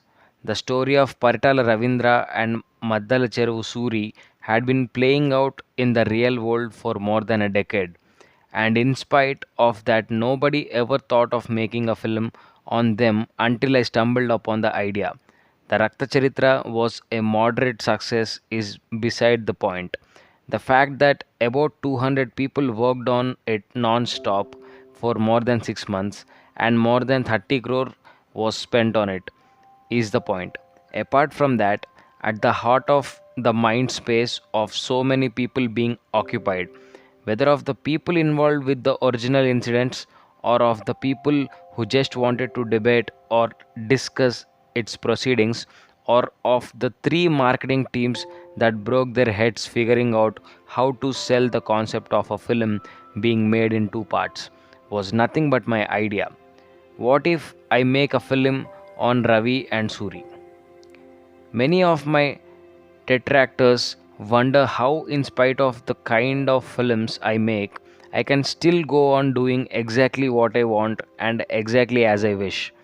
The secret of that is nothing but the power of the ideas I get at various points of time, my belief in them, and my ability to sell them to people who matter for turning them into films. Many people think I work on multiple films at the same time, but that is not at all true. What is true is that I work on multiple ideas at any given time. Each of them can take its own sweet time to develop into a script and then into a film. But they're constantly brewing in my head and in various others' heads where I put them, namely of writers and assistant directors. For instance, I had the idea of making Sarkar in my head for 5 years before I got around to making it, and I had the idea of Ek Hasina Thi for 8 years. The moment I get an idea, I put a writer onto it and then periodically discuss with him the progress depending on my priorities. But the moment I talk about my idea for a certain film, the media projects it as already in the works, and hence it appears as if I am working simultaneously on many projects. I am working on 10 ideas which are still untitled and will take their own time to fructify. But the beauty of those ideas is that each one of them is like a ball of bundled up potential energy just waiting to go kinetic. They can each turn into anywhere between a 5 crore and 50 crore film when their time comes. Recently, an ad agency approached me to direct an ad film, and I told them that I couldn't think of directing a 60 by 30-second ad with a creative given by someone else to suit the requirement of the consumer and the client, which is how the advertisement industry works. I said that I would make a full length movie instead with the product name. When they asked me what I meant. I said, for example, what if I make a movie called Lux? The story will be about a village girl who believes that birthing with a Lux soap will make her as beautiful as a film actress. And then, in the course of the story, she becomes a star and actually models for Lux in the climax. They were extremely excited about the idea as they had never ever heard of this kind of an extreme product placement before. A sort of film in ad rather than the usual in film ad. So taken were they with the idea that they agreed to a fantastic financial deal for me. Whether I will make Lux or not is a secondary point, but I just felt like bragging about the power of my ideas.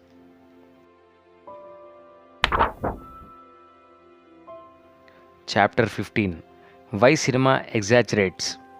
If you see a beautiful woman with a pimple on her face, you would think nothing of it, but if an artist draws a painting of that same woman without removing the pimple, it will seem offensive. Of course, there could be some people who would like the pimple being there, and they will be the ones who will have the same character as that of the particular artist, and that in effect would reflect their own personal view of life. By Ayn Rand.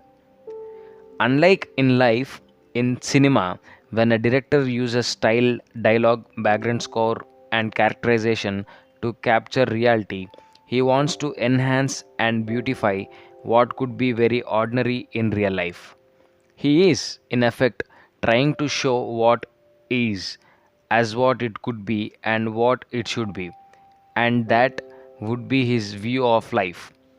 And from that very specific point of view of life, his personal art will arise.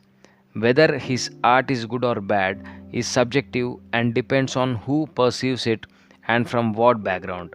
The filmmaker's interpretation and presentation of an emotion creates a feeling in a viewer sitting in the theater, sucking him into the director's point of view. Once the film is over, the director's view becomes a part of the viewer's view. What a filmmaker is really saying through his film is, this is how I want to see things. This is what life means to me. Very rarely is a filmmaker motivated by wanting to communicate his view of life to the audience. His intention is more to capture his personal view in a tangible way on the screen.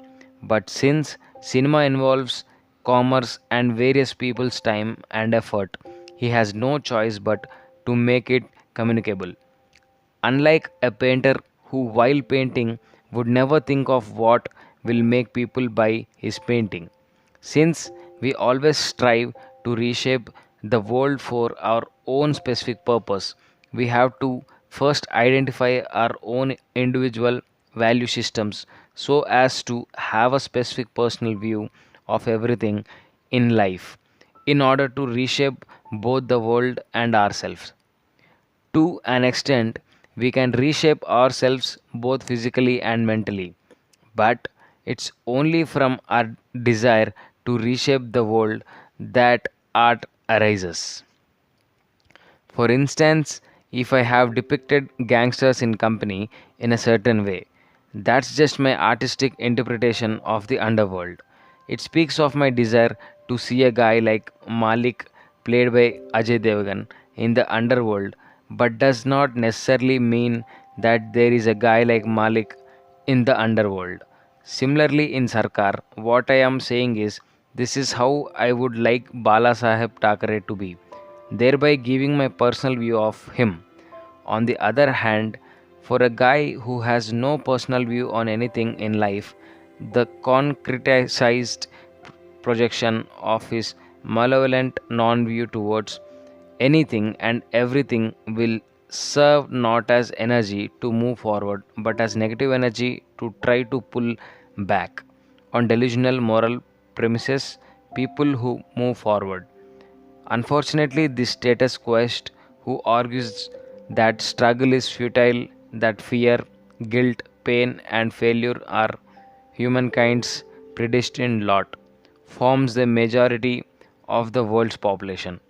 In cinematic art, I believe that is form that matters more than substance. In other words, how a story is told, the style in which it is captured on camera is as, if not more important than the story itself in determining the artistic merit of a film. The story, the scene, and the actor are all separate disparate givens, but it is how the director uses the cinematic medium to amalgamate them in his own unique style, which creates the impression that results in a viewer's connect or lack of it with the film. This is not to argue that director's creativity can stand in for lack of content in a film, but that cinema is much more than stark, linear narration of a story. As someone once said about a particular film, it's quite a nice story. But if the director did not want to apply any cinematic art to it, why did he make a film out of it? I couldn't agree more. In that sense, the other people associated with a film, actors, cameraman, music director, scriptwriter, etc., are primarily artists whose performances are designed, fashioned, and interpreted by the director in his own unique style to accomplish his unique vision. But for that, he requires first hand understanding of all the various arts that go into making cinema and a very individualistic view of them combined with unusual power of abstract thought, aided above all by cinematic imagination. Directors with this kind of tremendous vision are, of course, rare. Most of the time, ride on the talents of others and merely put the actors and technicians through randomly throughout motions. This sometimes accidentally results in a great movie, but most times in a movie with clashing intentions of all concerned because there is no central thought to guide the film towards its emotional finale. A film is at the end of the day an emotional experience. It can make you cry, it can make you laugh, or it can give you a thrill. Good story gives the director a means of heightening that emotion, and a great director will enhance and beautify that emotion with his artistry. For example, if the script says she is very beautiful, using cinematic application, the director can make the audience feel she is very beautiful.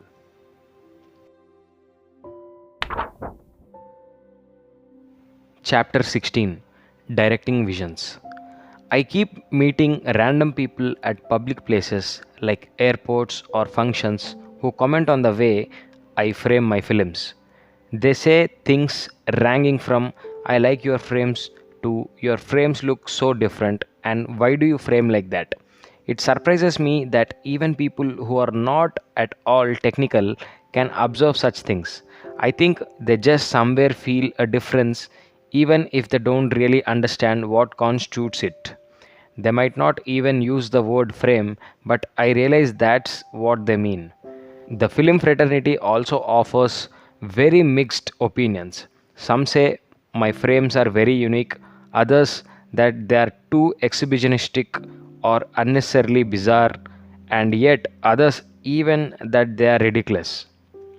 To turn to why I frame in a particular way, the first point is that no frame can ever work by itself. It is entirely determined by what is being framed and in what context. And that in turn depends on the emotional tone of the subject, both in terms of the actor's expression and the emotional intensity of the scene. The cinematic image is a combination of the background, the context, the actor's expression, the lighting, and how we bring all these elements together is what finally creates the so called frame. If Urmila's swaying hips in Rangila are being framed in a certain composition, a 1 inch zoom in or zoom out, or a little pan here or there can both spoil and enhance the effect. Urmila's swaying hips are the content, and the particular way I want to see them swaying will constitute my frame. Similarly, in Amitji's introduction in Sarkar, the shadows moving on Amitji's face highlight and dramatize how intensely he is listening to the old man's story.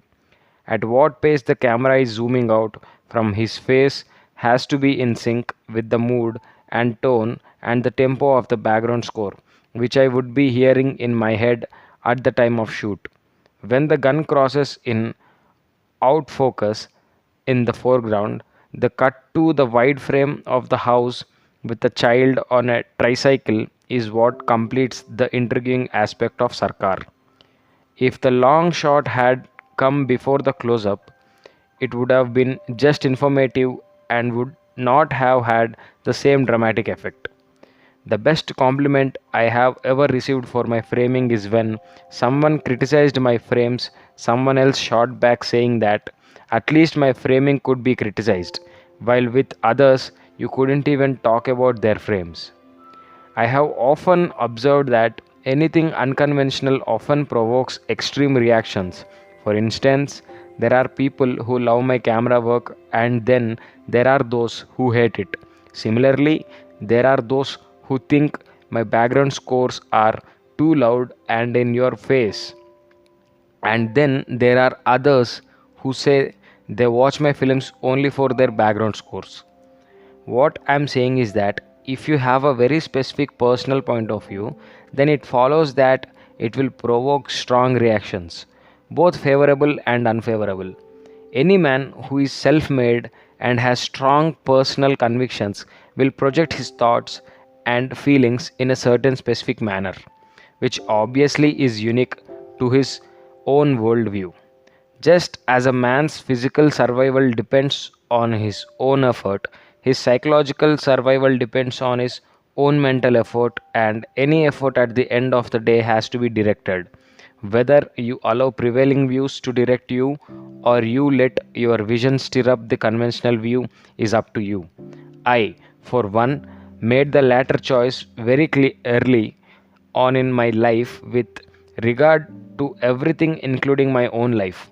I realized that we are born without knowledge, so it follows that I have to discover both knowledge and truth as they specifically concern me and in the way I perceive and understand things. Then, when I go about the task of translating them into a reality as particularly perceived by me, I invariably start giving direction to both myself and the people who believe in my set of beliefs. With the knowledge I acquired and intelligence I gathered from various sources and people, on one hand, I studied the physical world and the phenomena pertaining to a man's physical existence. More importantly, I also studied from my own perspective and experiences. A man's thinking and all the phenomena pertaining to his consciousness and his subconscious. This, when expressed by me in my own way, is what I would call, for want of a better term, my art. Art does not teach, it just shows, and what it shows could be beautiful to someone and ugly to others. There is a passage in The Fountainhead when Howard Rourke explains to Stephen Mallory, the sculptor, why he has chosen him. Your figures are not what men are, but what men could be and what men should be.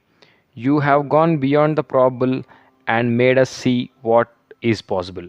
Possible only through you. I might not be an artist like Stephen Mallory, and neither might anyone call my work art. But yes, I have a very clear cut point of view and a clear cut personal understanding of things. And that's why I use the term my art to define my work. Nobody else need perceive it as art, but it constantly and continuously guides both my life and my films. There is a dialogue in Nishabd when Amitabh Bachchan's character explains to Jia Khan's character why he photographs the way he does. दुनिया में बहुत सी चीज़ सामान्य होती है, लेकिन एक व्यक्ति का नज़रिया उसे अलग बना देती है. यह तस्वीर मेरा नज़रिया मेरा एहसास है. Which means there are many things common in this world, but a person's perception makes him different from others. These photographs are how I view things, how I experience them. That pretty much is the answer to why I frame my films in a certain way. It's because that's the way I want to see whatever it is that I'm framing. And this is not only true for framing a cinematic subject, but for every other aspect of filmmaking and also the way I lead my own life. So, whether it's music or characterization or subject matter or editing patterns or how I live or how I behave, all are informed by one basic premise. To quote a line from सरकार, मुझे जो सही लगता है मैं वही करता हूँ. I am not omnipotent, but with whatever limited power I have, I keep striving to direct the visions of various members of a film team, like actors and technicians, towards my own specific vision. And in that process, many a time, some people may think that I have gone blind. What they don't realize is that when one is constantly visualizing, irrespective of the consequences, there can never be blindness. Let me give the example of a scene from Sarkar Raj. The reason I framed it so was because I wanted the audience to be in awe of the two men who were discussing an issue which could create a problem. My intention in doing this with both the angle and the framing was to subconsciously send a message to the audience that the problem that they were discussing could be immense and that they should be heard with utmost care, while at the same time I was subconsciously building up Rao Saab's character. Till date, some people tell me that the way this particular scene was framed was unnecessarily bizarre, and then some others think it was fantastically captured. Whatever might be the individual truths of different people, informed by their own individual perspectives and sensibilities. I believe that had I used a conventional frame for this scene, there would have been absolutely no impact and it would not have served the intended purpose. And this is what I call my art or my vision. But this will not be visible to people who are blind to my vision, and it will appear as blindness on my part to them for the simple reason that they can't or don't want to see my vision. The camera as pen. The language of a camera is primarily broken up into compositions and movements which largely depend on the placement of actors. I give a lot of importance to the placement of actors in a scene. To give you an example, there is a scene in Company when Malik comes to meet Srinivasan along with Chendu and Pandit. I made Malik sit in front of Srinivasan where Chendu and Pandit are sitting in the back. Malik were glares as not to allow Srinivasan to read his eyes. Whereas Chendu, being new to such an atmosphere, leans forward to catch the conversation. Both Srinivasan and Chendu have to raise their voices to be heard across the room, whereas Malik and Srinivasan talk in lower tones as they are sitting close to each other. I placed Pandit in profile to Srinivasan. This odd kind of placement serves to establish the hierarchical differences between the characters and determines their body language. And the camera compositions also become uniquely different. Imagine if I had shot the same scene with all the three characters sitting right in front of Srinivasan at the table facing him. It would not have had anywhere near the same impact, even though the scene content would have remained the same. That's how important placing a subject is in the context of camera framing. But yes, the placing has to emerge from the emotional and dramatic context of the scene. This scene in Company is a pretty simple example illustrating my point, as it consists of very steady and still compositions. In the case of Sarkar, I used a lot of foregrounding movement which makes the frame more intense and energetic. Compositions and camera movements can be applied to maximum effect in a thriller format for the obvious reason that you are constantly playing around with the audience imagination and manipulating its emotions with what you show and what you don't show in the frame. My vision is that I want to direct visions and I don't want my visions to be directed for me.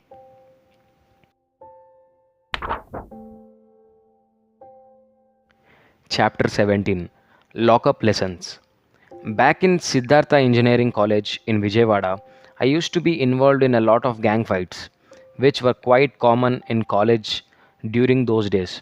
I think college gang fights primarily emanate out of boredom and a lack of interest in studies. They provide excitement and adventure, and they are, of course, also about seeking power. The gang I healed wanted to beat up a very hot headed guy called VT. Those days, there was a tough superintendent of police called Vyas, posted in Vijayawada, who was a terror.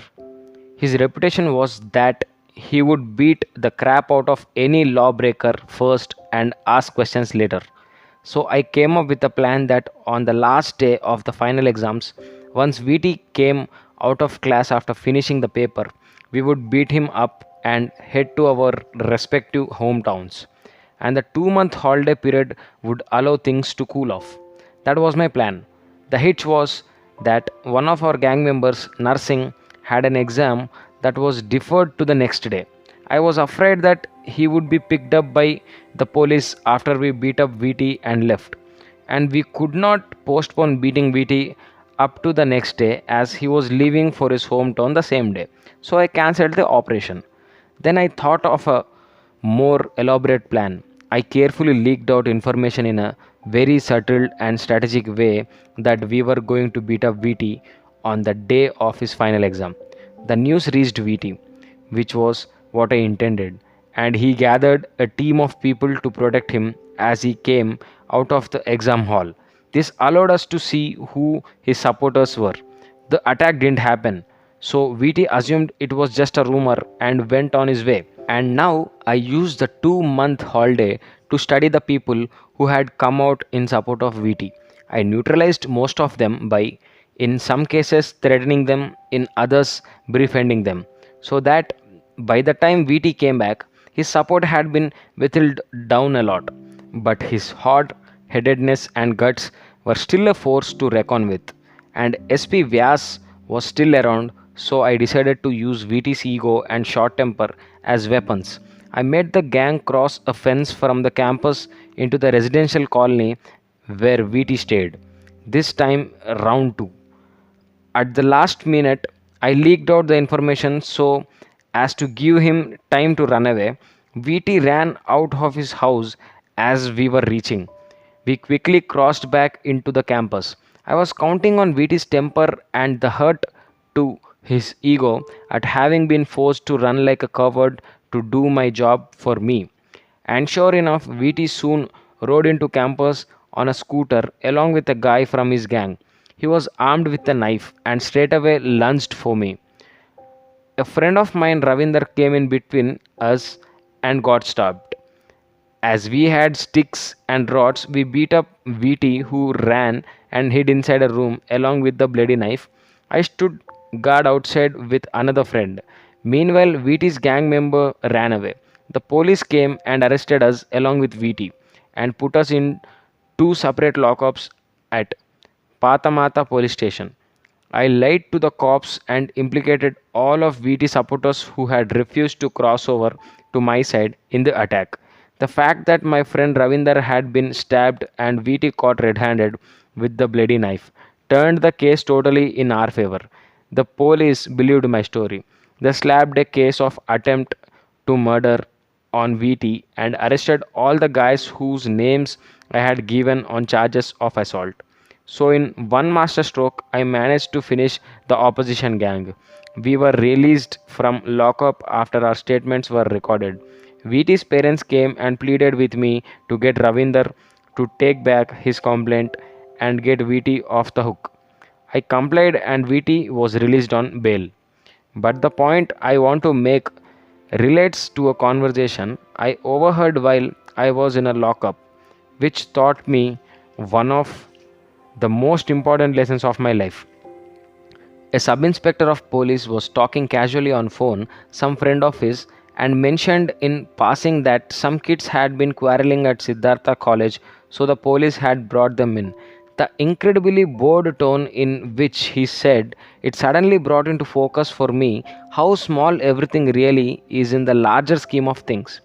Beating up VT which we had felt to be of such importance, the months of planning that had gone into it, Ravinder being in hospital with a stab wound, VT charged with attempt to murder, everything seemed so trivial when seen from the point of view of the sub inspector who probably saw much more serious cases day in and day out.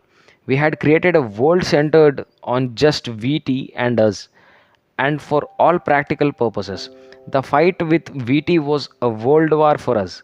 As I thought about it, I slowly started realizing that there is no fundamental difference between two kids at school fighting over a pencil and India and Pakistan fighting over Kashmir. It's just the arms and scales that differ. What happened to VT and me at college seemed small to the sub inspector at Patamata police station. What happened at Patamata police station would seem trivial to SP Vyas, who headed Vijayawada police. What happened at Vijayawada would seem small from the perspective of Andhra as a whole, India as a whole, and so on. So we keep cutting the perspectives of people with different agendas and priorities. Nothing is truly important anymore. So, as it happened to the Buddha under the Bodhi tree, wisdom dawned upon me in the Patamata police lockup. The second time I was in lockup was at Panjagutta police station in Hyderabad when a raid was conducted on all video libraries, including mine, based on a complaint filed by A. Purnachandra Rao, the producer of Amitabh Bachchan's Akhri Rasta. The raid was to find out if we had pirated versions of Akhri Rasta, and the 800 video cassettes were seized from my shop. In those days, pirated versions of new films usually had fictional labels on them, so the only way for the cops to find out was to check all the cassettes physically. While they were doing so, I was in lockup. The difference this time compared to Vijayawada was that my folks at home had come to know, and the tension and humiliation for them was unbearable, as my cousins used some influence to get me out as fast as possible. I spent just the night in lockup. It was not so much being inside that bothered me as the tension of the folks. Sometime around midnight, a pickpocket was brought to the police station and literally thrown into the same lockup. He just calmly stretched himself, nodded at me, took off his shirt and using it as a pillow, went to sleep comfortably in a corner. I just sat up the whole night, and at one point of time, after the inspector had gone home, I saw all the constables gathered in one room. It took me a while to realize that they were watching a blue film which they had seized in the raid. I dozed off and woke up to find, to my surprise, the pickpocket and a constable sitting on the floor on either side of the bars, sipping tea and chatting about their families. If you took out the bars separating them, they could just have been two friends. Later, the inspector, talking to me, said, "These rich bastards, the producers, cheat on income tax, earn lakhs and crores, and they are after poor guys like you earning a few hundreds for your livelihood." The human being in him connected better with my need and that of the other video pirates than with the legality of the producer's case. And he went out of his way to help me and the other pirates be let off. So, no matter whether it was a video pirate like me, the pickpocket with whom I shared the lockup, the producer Purnachandra Rao, the constables watching the blue film, the cop sharing his problems with the pickpocket, or the inspector who sided with me because of his hatred of the rich. We were all human beings at the end of the day, irrespective of uniform, job, responsibility, and stature. Having been in there 24 hours, after I got out, I developed an interest in the functioning of a police station and became close to the inspector. He shared both his on the job experiences and his perspectives on crime at a human level with me, often allowing me to hang out at the police station just to study and observe the happenings there. These experiences allowed me to understand the psychology of criminals and cops, which was later reflected in my films. So, the two times I was in the lockup, I would say, have majorly contributed to my understanding of human psychology and behavior. And as I already had a cinematic bent of mind, it was inevitable that I dramatically drive that understanding far deeper through the use of the film medium. More than the lessons in civil engineering, I would say those lessons in the lockup were truly an education.